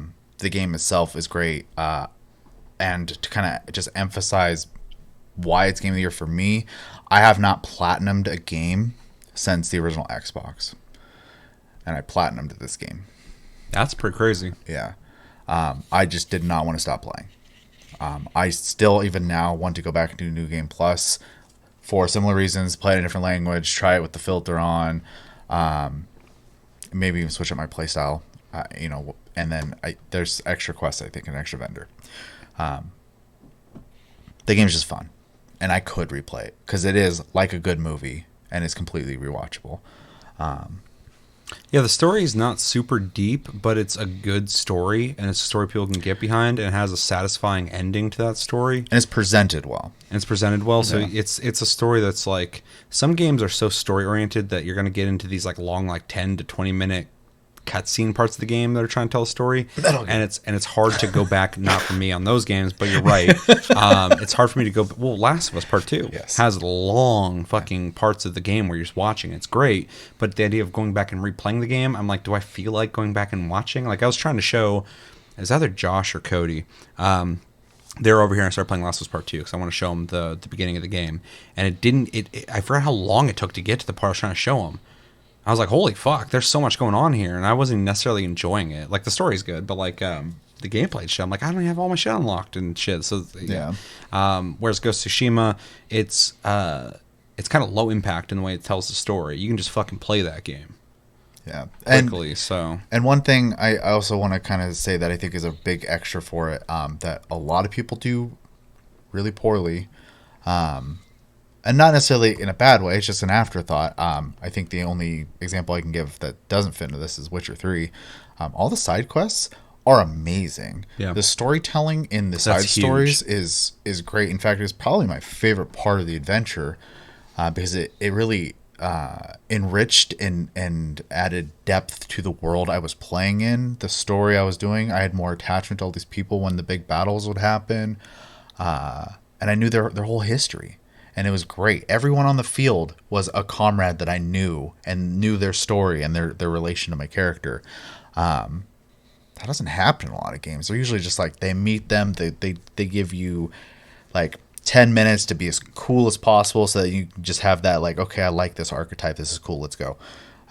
This game doesn't do that, which I really appreciate. And it's kind of amazing too that Sucker Punch put so much work into that, and also put work into having that affect the world even if you hadn't done those side quests. For instance, there was 2 people I hadn't done fully their side quests. One person I barely did any of his. And when I talked to him at the end, I'm not going to talk about anything other than this at the end, but we had reflected on that we hadn't really started his stuff yet. And then another character was like, he's like, I know we haven't figured this out yet with you, but I promise after this we'll continue this. And it was really cool to see that lack of finishing that carry into the dialogue. Yep. Again, Versus one I of didn't those have those things lines. that Yeah. didn't need to be there. Yep. And it was, and I was like, listen to him, like, that's cool. It feels like this is actually happening. Like, it feels like those side quests are actually not just side quests, but also part of the story. Yeah. Right. Yeah, so it's cool they even did that. Also, how cool is it the Sucker Punch made a game that you're saying is Game of the Year when they made Infamous? Also, the fact that it's an open world game Yeah. Yeah. that I was able to beat in Platinum. And Platinum, yeah. I don't play open world games, so Yeah, it speaks a lot. yeah, the game is solid, and it was just so fun to play. It's simple enough to play, but there is a level of mastery involved that does take skill. Yeah. So, and the duels will test that sometimes, especially if your difficulty's up. Duels are sick. Yeah, I enjoy those. Yeah, it's fun. Especially they can be hard. There's a couple times I hit the record button because after I got into a fight where it was just like right face to face going boom boom like parry fucking block swinging. We're both just doing that shit, and then I like finished the dude and I was like, that was sick. Yeah, like that was so fucking cool. Like I did in the moment. I was like, oh fuck, and then I was like, oh my god, that was so fucking cool. I saved. I'm not going to say what they are, but in the second part of the game is when you get introduced to some side mission duels, and I saved every finisher on those. So I have clips on my PlayStation of every one of those. Yeah, because they were just so first off, they're standing in like photo perfect places, every one of them. So I show up, I'm like, oh, this is a very romantic place to have a duel. This is amazing. Like, yeah, that's all on purpose. They fucking everything is so visually planned in that game. I could look at that game all day. Oh yeah. So I can't say enough good things about it. Obviously, not everyone's into Japanese stuff. Not everyone's into. Well, it's like Red Dead Redemption 2 came out, and people fucking loved it, and it deserves praise. Yeah. There's a bunch of people who don't give a fuck about cowboy stuff. That game does nothing for me. That's what I'm saying. Yeah. I love cowboy shit, but like I love westerns. So it does something for me. Yeah. Except for the middle portion of that game, it's just fucking. Oh, I have a plan, and that's it. That's the story. But the beginning and end are fantastic. But the world is fucking crazy good, and just like for anybody watching, I have the camera kind of tilted towards Chevy more than me right now, and it keeps fucking putting me out of focus. So you're seeing how I see without these. If you're questioning why I have the glasses on, now you know. You're seeing what I see. But anyway, it's kind of funny that Ghost of Tsushima is a game that locks itself, even with its big budget, just like Red Dead Redemption, big budget, grand game, made fucking great. And there's a whole portion of people who just will not be into it, and that's fine. Like as long as they're like, that game sucks because I don't like samurai shit. That's a lame, complaint. But if someone's like, I'm not into samurai stuff, I'd be like, then there's nothing really to discuss there. You're not into it. You're not into it. For sure, and that's kind of my thing is, if I were to remove all the things that like I just adore about this game, it is a pretty above average action adventure game. I agree with that. I think it's smart in the way it evolves systems that are existing games to the point where I played prior games that this game comes from, and they're not as good as they were because Ghost of Tsushima evolved the genre so well that now I expect that and above. Agreed. Yeah, it just plays really well. Yeah, like across the board. I do think it's a genre-defining game. But yeah, I think the whole package, and then having an affinity for it, it has to be my number one. Like I love that game. So Yeah, fair. All right, I'm up next. All right. So my game of the year is also Ghost of Tsushima.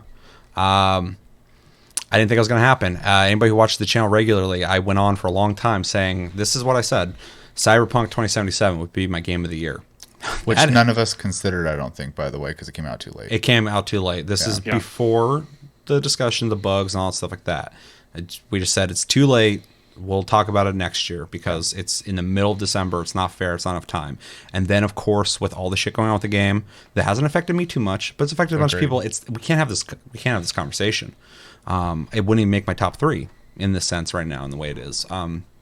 So although I like it a lot, it can't make it. Anyway, I said that not Ghost of Tsushima, Cyberpunk would be my number 1. That didn't happen. And then I said Final Fantasy VII would be my number 2. That didn't happen. And then I said Last of Us Part 2 had a chance of being my 2nd or 3rd.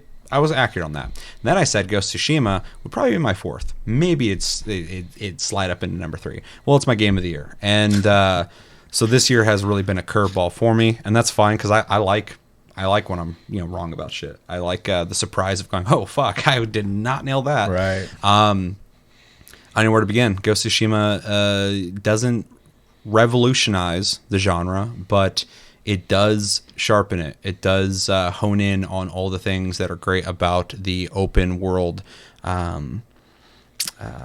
action adventure genre. I love samurai stuff like everybody else. I love ninja stuff. I'm a huge fan of Japanese cinema. You kind of touched on that as well. Huge fan of it. And even though this isn't doing anything original with that, it is winking and nodding at me constantly and going that, hey, you like that stuff? So do we. And we're not just saying that. We're going to show you that we also appreciate that stuff. And then they show me, I'm like, oh, you know what the fuck you're talking about. Cool. You are legit into this as well.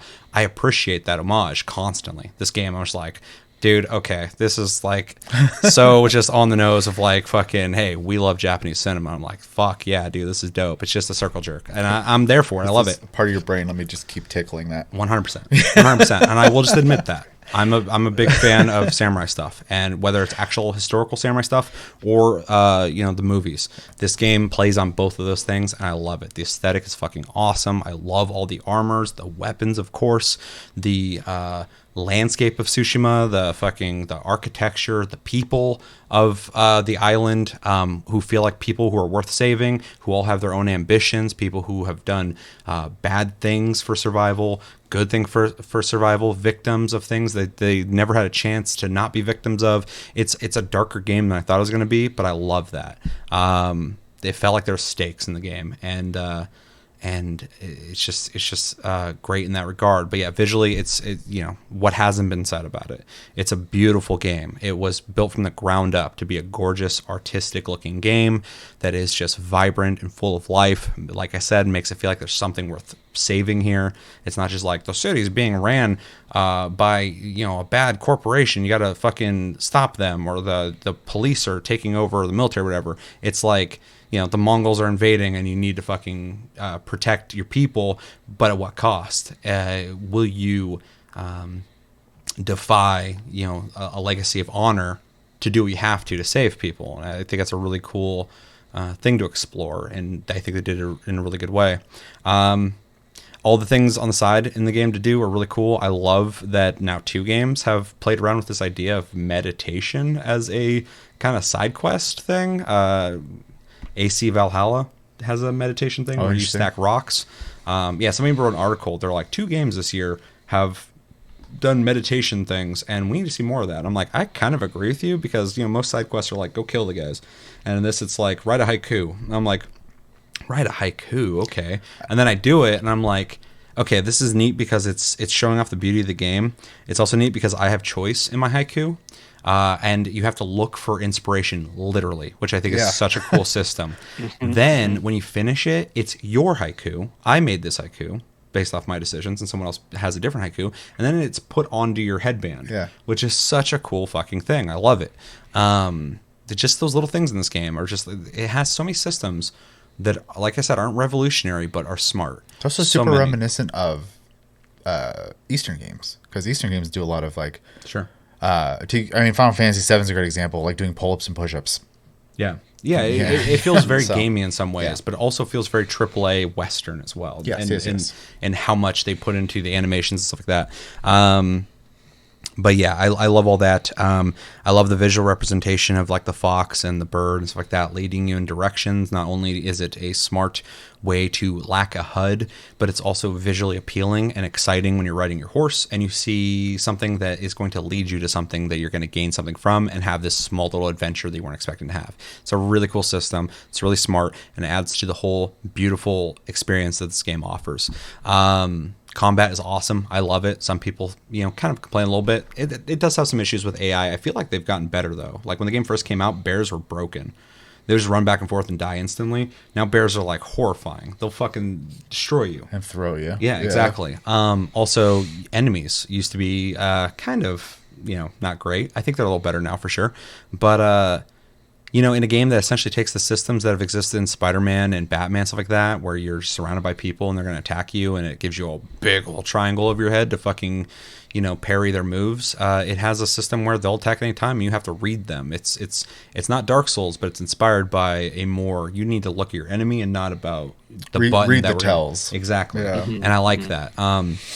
The game also, I think, has good stealth for a game like this.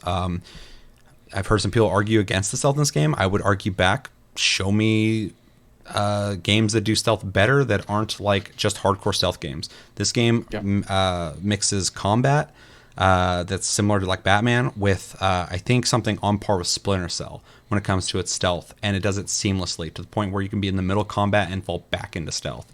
Now, some people have also argued that the cones of vision with the enemies are kind of bad. Go back and play fucking Shadow of War. Like we did. I literally walked up in front of the dude. It's a stealth game. I walked up in front of the dude. He's staring right at me. It's just an older game, but it's hard to do this in games. And I almost every stealth game, and I play them all, none of them have fully nailed it. But games that allow me to have options and get creative in the way I do stealth is what I'm looking for. The worst case scenario you can get in a stealth game is stand in the shadows, you're not seen, stand in the light, you are seen. And that's the most basic thing that's been in fucking Uncharted and other big titles.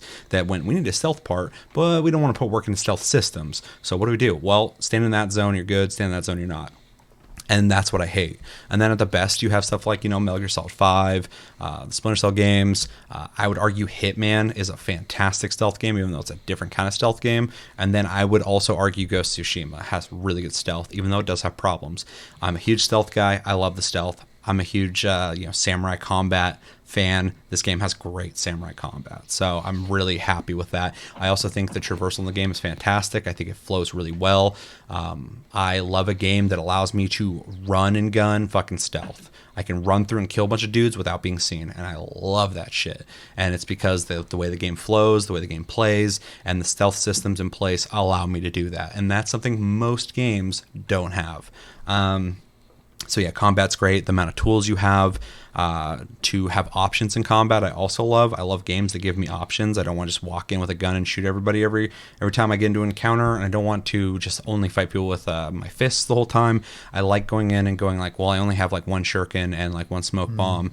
I'm going to use this on that dude, and I'm going to use that on that guy. Or in the moment, go fuck and just throw one just to save myself real quick. Well, it's funny, too, because they give you so many tools, it's really easy for your playstyle to change while you're playing, too. Because I started off pretty aggressive, and then towards the middle of the game got a little more stealthy, and then towards the end of it, I was using a lot of tools, actually, because it was just fun to do. The wind chime ended up being one of my favorite things to play with. So. Yeah, it's great. Oh, yeah.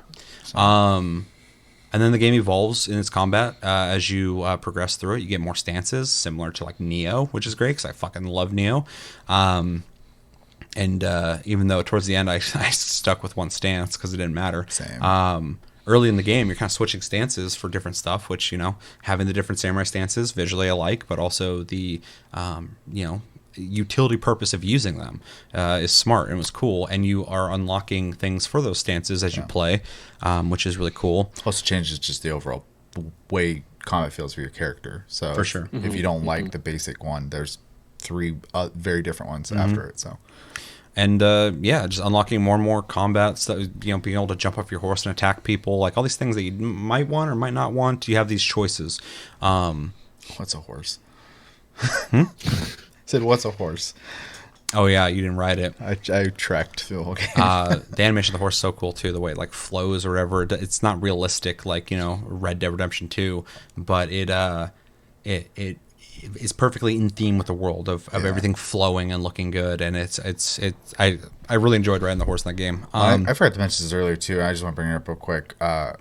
Game also, its escort system is like great. So thank you. Yeah. Yeah, not enough games do that still. Like, games have done it, but in this game, if you're walking, the NPC with you's walking. If you're running, they run. And you don't have to turn. You can just hold forward, and your character will just follow them. Yeah. It has a lot of systems in place to make that less encumbersome, I guess. It's full of smart ideas. It's a really smart game, and it's really gratifying too to play this game, because I've always said, even though, and this is when I give games and consoles and all sorts of things shit, I say that only in the sense that I want better. That's it. I don't want it to fail. I don't want things to be bad. So, yeah, when I've in the past looked at prior Sucker Punch games, I've never been a fan of their games, but I've always been a fan of their work they put into games. They've always been a AAA developer. Ever since I saw them, I was like, dude, these guys put fucking work into a game. I'm just not into this like yellow jacket electricity guy who's just flying around shooting people with electricity. He's not interesting. This is stupid. But I always knew they were a talented company, and for this game to be this good, I'm just like, that's what I'm talking about. That's what I've been saying. They did it. This is what I wanted. These guys completely are capable of doing stuff like this, and they nailed it. Not only did they nail it, they knocked it out of the fucking park. And then just to add on to this, I'm talking about the game right now. Just the game. The game's great. Game of the year, easy. They out of nowhere fucking dropped a multiplayer that is more interesting and fun to play than some full game releases that try to do the same thing. I won't mention names, but you guys know what I'm talking about. There are full fucking releases that this multiplayer add-on, free add-on, are better than. Is better than. It's fucking crazy. I put a shitload of time into that multiplayer. I've played it a lot. I would say I'm pretty fucking good at it. I've done all the difficulties. I've only done one of the 3 parts of the raid, which I'd like to do more of. And I've pretty much unlocked almost everything I needed for the assassin. I have a couple things more I got to unlock, but I think it's in the single player. And it has just been completely solid. There are some things I could probably pick at a bit in it, but not really for me personally. I have played the missions over and over and over again, and I love stealth so much that I will play them again. I used to play the co-op in Splinter Cell, I think Conviction, and I loved it. And this is the closest thing to that that I have, and it's a fucking blast. And the raid, I think, is really well done. It feels like a raid. It's got cool mechanics. You got to talk and work together to get past, and it'll kill you. And it's not it's not like a weak little add-on. It's a full fucking, like, they really thought about this.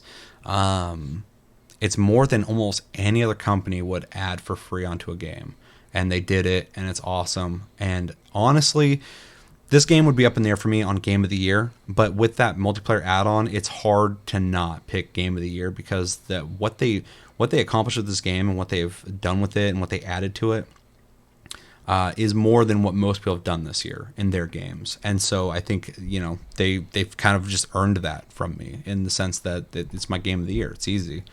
It's nailed everything that I like about it, you know, visually and gameplay wise. It's solid, and that, yeah, the multiplayer is awesome. So, I mean, I could sit here and fucking just we've been doing this for a while now, too, talking about this game. Months. Yeah, for months we keep bringing this game up and talking about it, so it's not really a big surprise. It's a surprise for me that I'm picking it, but when I really thought about it, I was like, the game of the year. What is the utmost celebrated in my mind game that I played this year out of all of them? And that'd be Hunt Showdown, but Ghost of Tsushima, a game that legitimately came out this year, is definitely it. I definitely love this game. I can't wait to see what they do next with the game. I hope they add on to it. I hope they make a sequel, which I'm pretty sure they will, given the game and how that fucking ending that I picked, I fucking loved. I'm just ready for more. So, yeah. Game of the Year, Ghost of Tsushima. I definitely agree with you, and I think people at the Game Awards, when they voted for it, they picked it as game of the year, which was not surprising to me, and I think it got robbed by the actual game of the year vote. Because, fun fact, in case you guys don't know, the Game Awards, though we are fans of it, so I'm not talking shit about it, I found out that when they do the nominees and who wins, 90% of that is their committee and 10% of that is the people's vote. So it almost seems like that's there for tiebreakers, possibly within their committee. So it makes sense why it's so predictable to tell what's going to win, because that committee is probably pretty closely associated with games journalism and shit. So. Yeah. I also, in case you're new to the channel as well, me and Seth for sure, and I know Chris to some extent as well. We're just kind of fans of watching these kind of shows, anyways. Like whether it's an E3 or Game Awards or whatever. Yeah. There's not necessarily a lot of weight on it as much as it's just like a good time for us. So. For sure, and I'm curious about people's opinions. They don't typically shape my own. I'm a very opinionated guy, but I do like hearing people's opinions. So and it's a spectacle, right? It's a show. Well, so. and then there's also reveals. Yeah. Which that's like Yeah. I need to be there for that. So because I'm into gaming. I need it. Yeah, well, 100%. Dude, anytime someone's like, "We got game reveals," I'm like, "Okay, I'll be there." I got to know what it is, and then it's all shit games. I'm like, All right, I'll start tying up my arm. yeah, pretty much. But yeah, Ghost of Tsushima definitely well liked this year, it seems, and one of them. Globally, I'd say too, which is funny because like as a Western release, usually like Western games don't make a huge impact. Like in Japan is a great example, and there's a lot of like talk over there about, I want to play that game. It's really neat what they did. Dude, I loved that early on when that game came Yeah. out, and you had some fucking just basic like, that game's popular, I want to talk shit about it. But the ammo they tried to pick was too much like American Samurai movies, which I'm like, what are American Samurai movies? What are you talking about? Kill Bill. Because all the Japanese The Last Samurai. 47 Ronin. Fuck, what are you talking Yeah. about? There's 3 of them, and I can point to so many Japanese samurai movies because I watch them that are just like this. So what are you talking about? And then, sorry, that's just a little tangent. It's just stupid. But then, fuck, what am I talking about? I'm just bitching now. The Japanese audience. The Japanese audience, and then people were talking about like it's not traditional enough. I'm like, well, that's fine because fucking not everything. It's just like when Call of Duty's out, and people are like, it's not realistic. I'm like, no, there's Battlefield. No one heals people with just holding a medic pack. or just a syringe real quick. These arguments are so lame. But anyway, they're like, it's not traditional enough. It's not realistic. I'm like, nothing is. It's not a historical fucking book. But also, Japanese people loved that game. Not all of them. I hate when people generalize. But there was a very large audience of people out of Japan that not only liked this game, but also were upset that people in Japan weren't making this game. Yeah. Because they don't make huge, big budget AAA games like this. Yeah. But somebody here did it because they had the budget and somebody like greenlit it. And they seem to have liked it a lot. So, I mean, like, yeah, anyway. That was just that thing early on that people were bitching about. I mean, I still see, because I watch a few like Japanese streamers, for example, and a lot of them are like, I wish I could play that game. A lot of that's copyright stuff for them. I don't know what their copyright laws are, but they want to play it, but they can't stream it, I guess. So. Yeah. Huh. Yeah, I mean, it was pretty well received. I don't know a whole lot of people who disliked the game. So, I've heard fair criticisms. I just don't know anybody who disliked it, so. But that doesn't matter. My opinion, everybody's opinion. Even when I was giving mine and I said, like, if you took away all the stuff like I like just adore about the game, it's just an action game. It's still fun. Yeah. Well, yeah, but it like I don't think it'd be game of the year if like it had different paint code on it. You know what I mean? Code of Paint. Yeah. Yeah, for me at least. I think that really kind of pushed it because, as I made a joke about tickling the brain earlier, the whole time I'm just like, oh my god, I love this. There's definitely some of that there, but I think there's a lot of smart systems as well that might have 100%. not been there through the inspiration of making a samurai game, possibly. Yeah. So it's hard to tell, but I mean I agree to a certain extent for sure. But yeah, Ghost of Tsushima. 2 of us have picked Ghost of Tsushima game of the year. Big surprise, Chris. What's your game of the year of 2020? Well, like I said, I preface this. I do this every year. I preface everything. But like I said, the top 3 games for me were really neck and neck. And I put Ghost of Tsushima as my runner-up, second place. But it was really just like really neck and neck for me. But today I went through and played all of my top 3 games just to reaffirm what I was feeling. And for me, surprise, Final Fantasy VII Remake is my game of the year.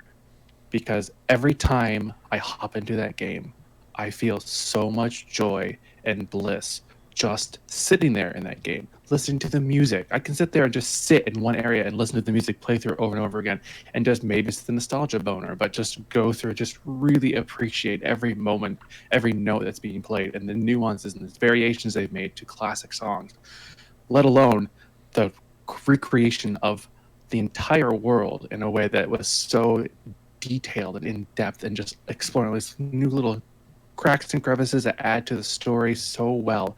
And replaying the game just it just blows my mind every time I hop into it. When I played it the first time, when I booted the game up, I started crying because the wave of emotions hit me so strong. And yeah, I know where the story is going, but that doesn't matter. There's all these little side details that have been added to the game that just make it so enjoyable. Like, oh, I know this is happening. Oh, there's really cool little information they added to it. Just the world building is there and so enjoyable. And the combat, I am always hopeful for a classic Final Fantasy style combat system. I know it's never going to happen again. That the ATB gauge is never going to happen That's again. what Bravely Default is now. Yeah. But I love it. But this game pays so many homages to the original that I don't feel like I'm missing out on that nostalgia factor. The menus are there. You know, you can slow down time to access the menus when you want to really control your characters. However, you really, want to make one person heal while one person cast at the same time. It's there. The functionality is there. But every character feels so alive to me that I just can't get over how much I enjoy this game, even though I haven't beaten the game, even though like I'll play it and I'll put big gaps into it. That's mostly because I try to stream it and the stress of streaming it is getting to me. So I just played it on its own and I was having so much fun, just so much joy coming from this game. It makes me look forward to everything else they're going to do with the future games. I don't even care anymore that it's like in 3-part sections. That was a big problem for me. I was like, I want the full game. Yeah, you did say that. I remember it before. I don't care anymore. I'm excited for the future of what this game is going to bring. It's so exciting and so fun. I just can't. It's hard for me to put into words how much I enjoy this game. I'm stumbling over them. Yeah. That's really cool to hear you bring that up, because I remember early on, me and Chevy were pretty pro the way they did it, and you were, out of us three, like a lot of people, kind of like, I don't know if I'm gonna like that or not. And now you've played it, and now you're on board. So it seems like they've done it in a way that worked. Mm-hmm. And it's funny too, because I think we were also hesitant at first until they said it was like, 40+ hour game. Early on, when they first said the game was going to be episodic, I'm like, no, dude. Yeah, exactly. And then they pulled away from that, and they said it was going to be a full game, and then me and you were on board. Yeah. But then a lot of people, rightfully so, were like, I don't know if that's the way I want to play a game I love. Like, the older version wasn't like that. I don't want to play it like that now. Yeah. But then me and you were like, hold on. But they say, like, it's going to be like a 40-hour game, like, full on, like... Yeah, how much detail you're going to get now out of this game. You're getting a bigger game. Yeah, exactly, yeah. Right. And there's a big enough story there to tell in multiple parts, as long as they don't do it in a way that's like a Telltale game where it's like I do reserve some paranoia because Nomura, but he's done good so far on it. So the attention to detail too is I really enjoy it. Like your weapons, if you equip them, your character's wearing those weapons in cutscenes in the real world when you're fighting. Like the transition is seamless, and your materia is exactly in the same slots you have them equipped on the weapon in the cutscenes and in the real world too. Like it just, those little detail attentions are so nice to see transitioned into the game. Just, it's such a joy to play, and I think everybody should experience it at least once, because the story alone is an amazing story, and I think everybody should experience it one way or another. What if you don't like weeb stuff? It's not super, in my opinion. It's not. I've seen some weeby things. It's not weeby. It's agree. Very like Western stylized story, and like I think Final Fantasy always is like right on the line, anyways. Well, it's it can be Japanese and not weeb like we. I mean, anime is not what everything that Japanese is. No, you're talking to the wrong person. And so I'm cracking a joke, but now I'm starting to attack my joke because like everything Japanese is not weeb. Weeb is specific, like so. I think you'd experience it. Could be tropey. Sure. Everything. We got fucking tropes here. I can name some tropes out of French stuff. Like, there's tropes everywhere. But it's just, it's so much fun it's such a joy to watch. It's so just joy to experience. Again, going through Final Fantasy, it makes me want to go back and play the original Final Fantasy VII and compare the two. Yeah, that'd be interesting. There's videos that came out that kind of compared scenes or whatever, and it makes you really appreciate just how fucking far we've come in gaming. Like, you can think about it in your head and go, oh yeah, that makes sense. But when you see it just in front of you, you're like, holy shit, these graphics and what they're doing with that fucking original story that we love already is like from the future. Like, we're living in the future. It's fucking wild. Like, so I can 100% go back and play that game. I've already beaten it 3 times. Dude, that's me and Metal Gear Solid. Yeah. I could always go back and play Metal Gear Solid, any of them. Yeah. It's, Not Metal Gear, though. Just got such a special place in my heart at this point. Can't gush enough about it. Yeah, it's cool to hear. I mean, I think it's a really good pick. I didn't expect anybody to pick it for Game of the Year, but that's really cool to hear that you picked it for Game of the Year. I really wanted it to be in my top 3. I just feel like it was very not right for me to just go. It would show my bias to just go, top 3. I've barely played it, but I like Final Fantasy VII.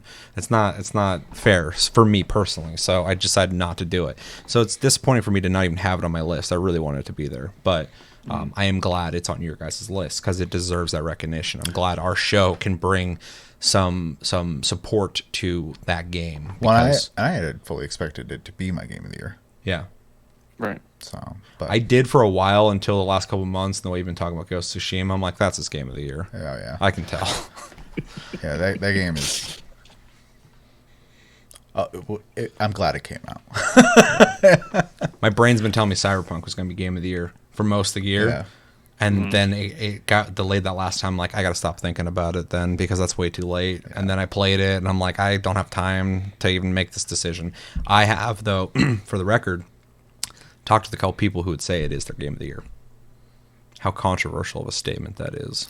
Let's not talk about this too much, but we still need to talk about it. People are expecting us to talk about Cyberpunk. We need to do it at some point. I have a feeling they're going to be really bored with what I have to say, but all right, we can do that. Well, yeah, because we're not going to attack or overly defend I don't have a lot to say. Yeah. Like, maybe I'll just do it now. Maybe I should just address it because we need to talk about it. I mean, we can do it on TastyCast as well. So if we're doing I don't want to wait that long. I need to do it soon. I'm supposed to do it this weekend.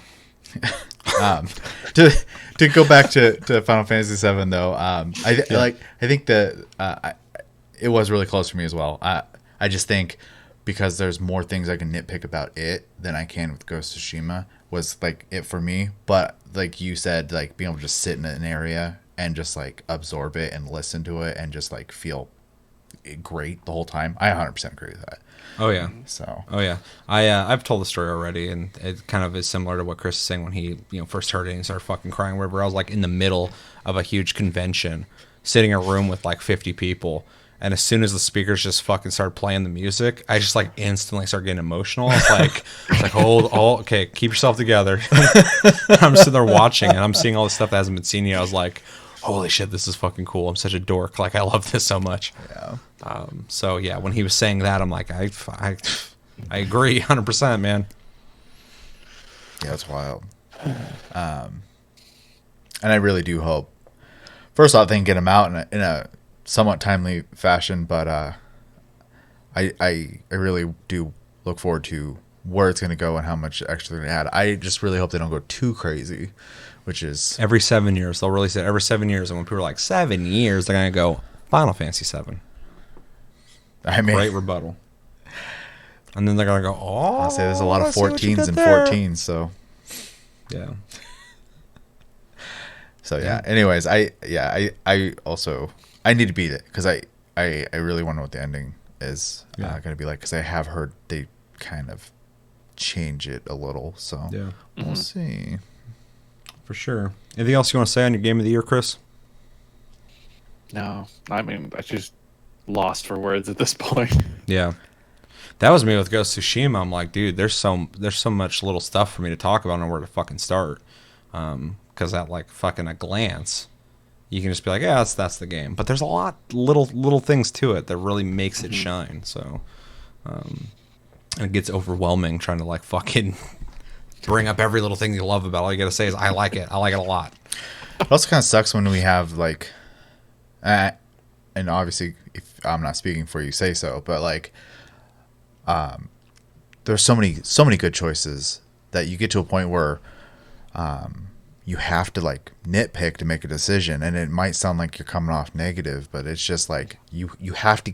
There's a point you have to like find something because you have to make a decision. When I was thinking about Last of Us Part 2 and where I wanted on my list, I thought about it. I'm like, are any of these games better quality? No.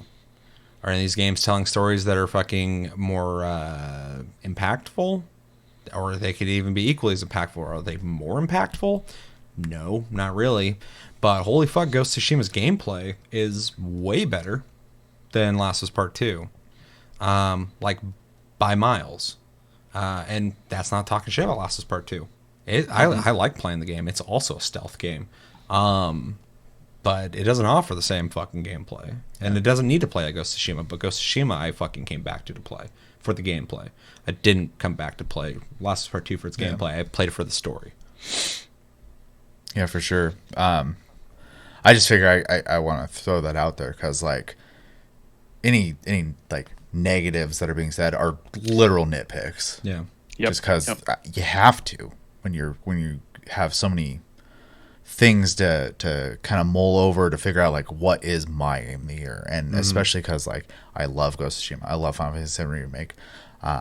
Animal Crossing was a great game for me as well this year, and then there are other games on that list I could easily just be like, we can sit here and just go, this game was great, this game's great, good game, whatever, you know. But yeah, Decision has to be made. Yeah, it was really rough this year. It was really rough. Yeah. I surprised myself with what I came down to finally picking. I literally thought for a second throwing Phasmophobia on my top 3, but it would kick out some of the games that are obviously deserving to be on there. So I was like, I can't do it. But I liked that game a lot. That for pure gameplay reasons. Like, there's no deep lore there or anything like that, but I just really fucking like playing that game. one is a great idea, right? Yeah, exactly. So. That's the thing I kind of want to celebrate about it a bit is like, this is the shit that indie does. Indie games fucking bring out the cool fucking ideas that the Wild West of gaming back when I was younger did. Yeah. And they don't do anymore, except for Death Stranding.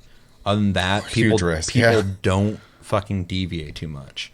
And that's fine, because I'm all about also like harnessing and honing in on genres and making them better and better and better, like Ghost of Tsushima did. But in the indie category, people can make games out of their fucking bedroom now with small teams. And so anybody with a great idea, I've sat around millions of times with friends joking, and we're like, that's a great idea for a game. But we never made it. Yeah. But somebody thought of Phasmophobia, and they actually executed on it well. Yep. Those ideas can fail too. I've seen games with great ideas, and I play them, and they're not well done. For sure. And so I think that definitely deserves at least fucking discussion, or at least pointing it out. I mean, look at survival games as a genre. That's pretty much indie games. Oh yeah, created Born out of the survival indie, games pretty much, and they became put into the mainstream. But some mainstream games have taken ideas to flirt with survival games, but they don't make like hardcore survival games typically. The Division tried to like early on before it came out was like, well, this is gonna be kind of like a survival game. I'm like, holy fuck, a AAA like survival game, that's dope. And then it became a FOMO, which is fine. But I can't believe no AAA companies. It's pure crack. Like, how haven't they? The only one that's done it is Bethesda with Fallout 70, whatever the fuck. Fucking count. It does count. That's a AAA. It's Fallout. It's one of the worst survival games out there, and it's a AAA game. Fucking. If that's controversial to anyone, let me know in the comments. I stand pretty confident in that. As a person who really likes survival games a lot. Also, you got Conan, you got Ark, you got. I don't know, man. Ark 2's got Vin Diesel in it, so that might be AAA as fuck. That's their whole budget right there. That wild, that trailer was AAA as fuck. Let me tell you, it was like 22 frames per second. Fucking, and then even like claymation, 2D space, like fucking Don't Starve and stuff like that. Those are all like crazy games. So. Oh yeah, there's so many indie games that are like as loved as big titles. Yeah. And they deserve it. So anyway, I knew when I first played Phasmophobia, and I realized this wasn't a joke game I bought.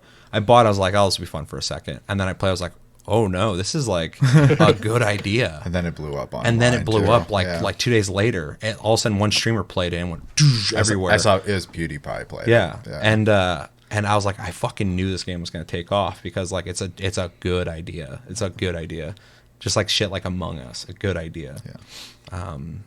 And that's a simple fucking premise of a game. Basic. Yeah, you don't have to be super complicated. There's a complication in how simple it is to make that work. Because anyone can make a simple game, but they made a simple game that just is, you can play it over and over and over again and have fun. Yeah, well, because the fun's here. Yeah. Well, something Nintendo kind of does a lot is I mean, that's Animal Crossing. is they take simplicity and make it enjoyable, which is great because not every game has to be super complicated. There's games that are super complicated that aren't enjoyable. Like, you know, I brought it up at the beginning. I'm playing so much Minecraft right now. It's ridiculous. And that game's as complicated as you'd like it to be. Yeah, yeah. but- When I last played it, I started getting really into redstone and started making rooms that transform and shit. Yeah. And like at that point, there's like a learning curve. But like before that, it's just like, haha, rock or fucking Blocko smash. Haha. You're just fucking breaking shit. Like, oh, and then the occasional I made a 5x5 lava come house. out a wall. Yeah, no, that shit's scary. Yeah. So, anything else you guys want to say on your game of the years or any of your picks? 2020 as a whole, closing out. Good riddance, 2020. Get the fuck out of here. Yeah, minus the games. Great games. Fuck 2020. the rest of this. Get out of here. Yeah. Looking forward to next year. Kind of scared. There's some pretty big names supposedly coming out next year. Craig from Halo Infinite. We'll get to meet him. A certain Dad of Boy sequel. Game of the year, 2021. 100%. That's gonna be huge. Here's You know my what I want predictions. for 2021. Hmm? You know what I want for 2021? What? I want out of the box. Out of the box. I want out of my box. Oh, yeah. And it'd be yeah. great to have you back on and here with us.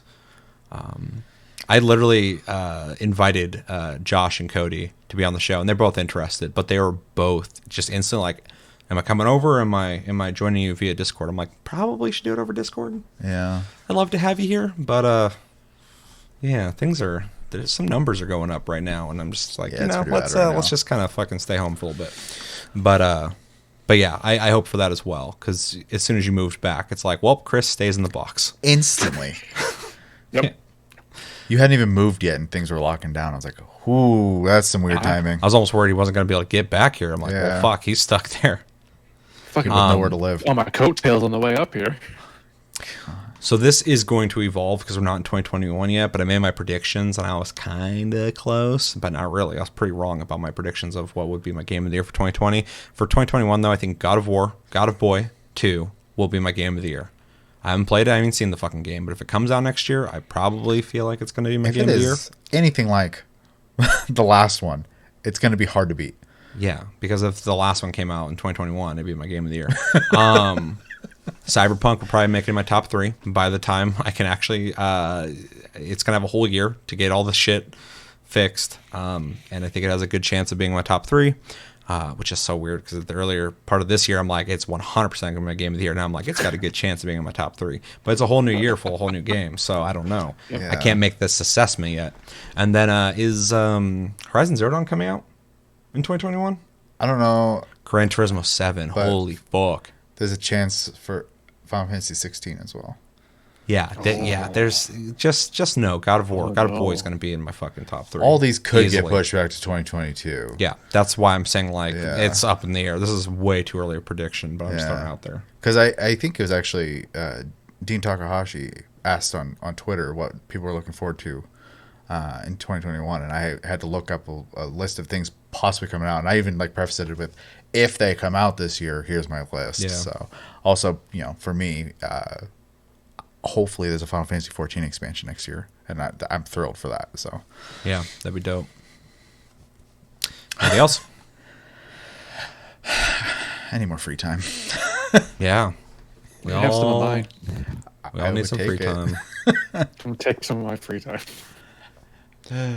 All right. Well, 2020 has been a year for sure, but in gaming, it's been a fantastic year, and I think everybody can kind of relate to that. A lot of great games have come out. A lot of great games I haven't even touched because I was playing all the other great games this year. New consoles, New consoles. new graphic technology on PC. Yeah, it's a huge year in gaming. overshadowed by other things. It's been a fantastic year in gaming. It's been awesome. It's been very hard to pick the best games of that year. We'd love to know your guys in the comments below what your favorite game of this year was, your game of the year, and give us some 2 runner-ups, maybe some shout-outs if you want to do that. I really want to know what everybody's picks are, because I know a lot of people in our community have been vocal about some games they're very passionate about, and a lot of those games I haven't played. So let us know why you love them so much, and why is it Bug Snacks? Yeah, why is Bug Snacks your game of the year? Why was Bug Snacks everyone's game of the year? Let us know that in the comments. But I think that's going to do it for this annual game of the year discussion we do every year. Thanks for hanging out and joining the conversation if you chose to, or at least hung out and listened to. As always, my name's Seth. I'm Chevy. And I'm Chris. Make sure to check out our links down below. Until the next episode, should be Tasty Tuesday, and I promise we'll do a Cyberpunk thing soon. I need to talk about that. I wanted to give it a week to let it gestate, and so I could talk about it in a experienced way, because I want to play the game, see the feedback, so I can discuss it. That's coming, I promise. I know a lot of you guys want to talk about it with us. Until then, have a good night, guys, and take it easy.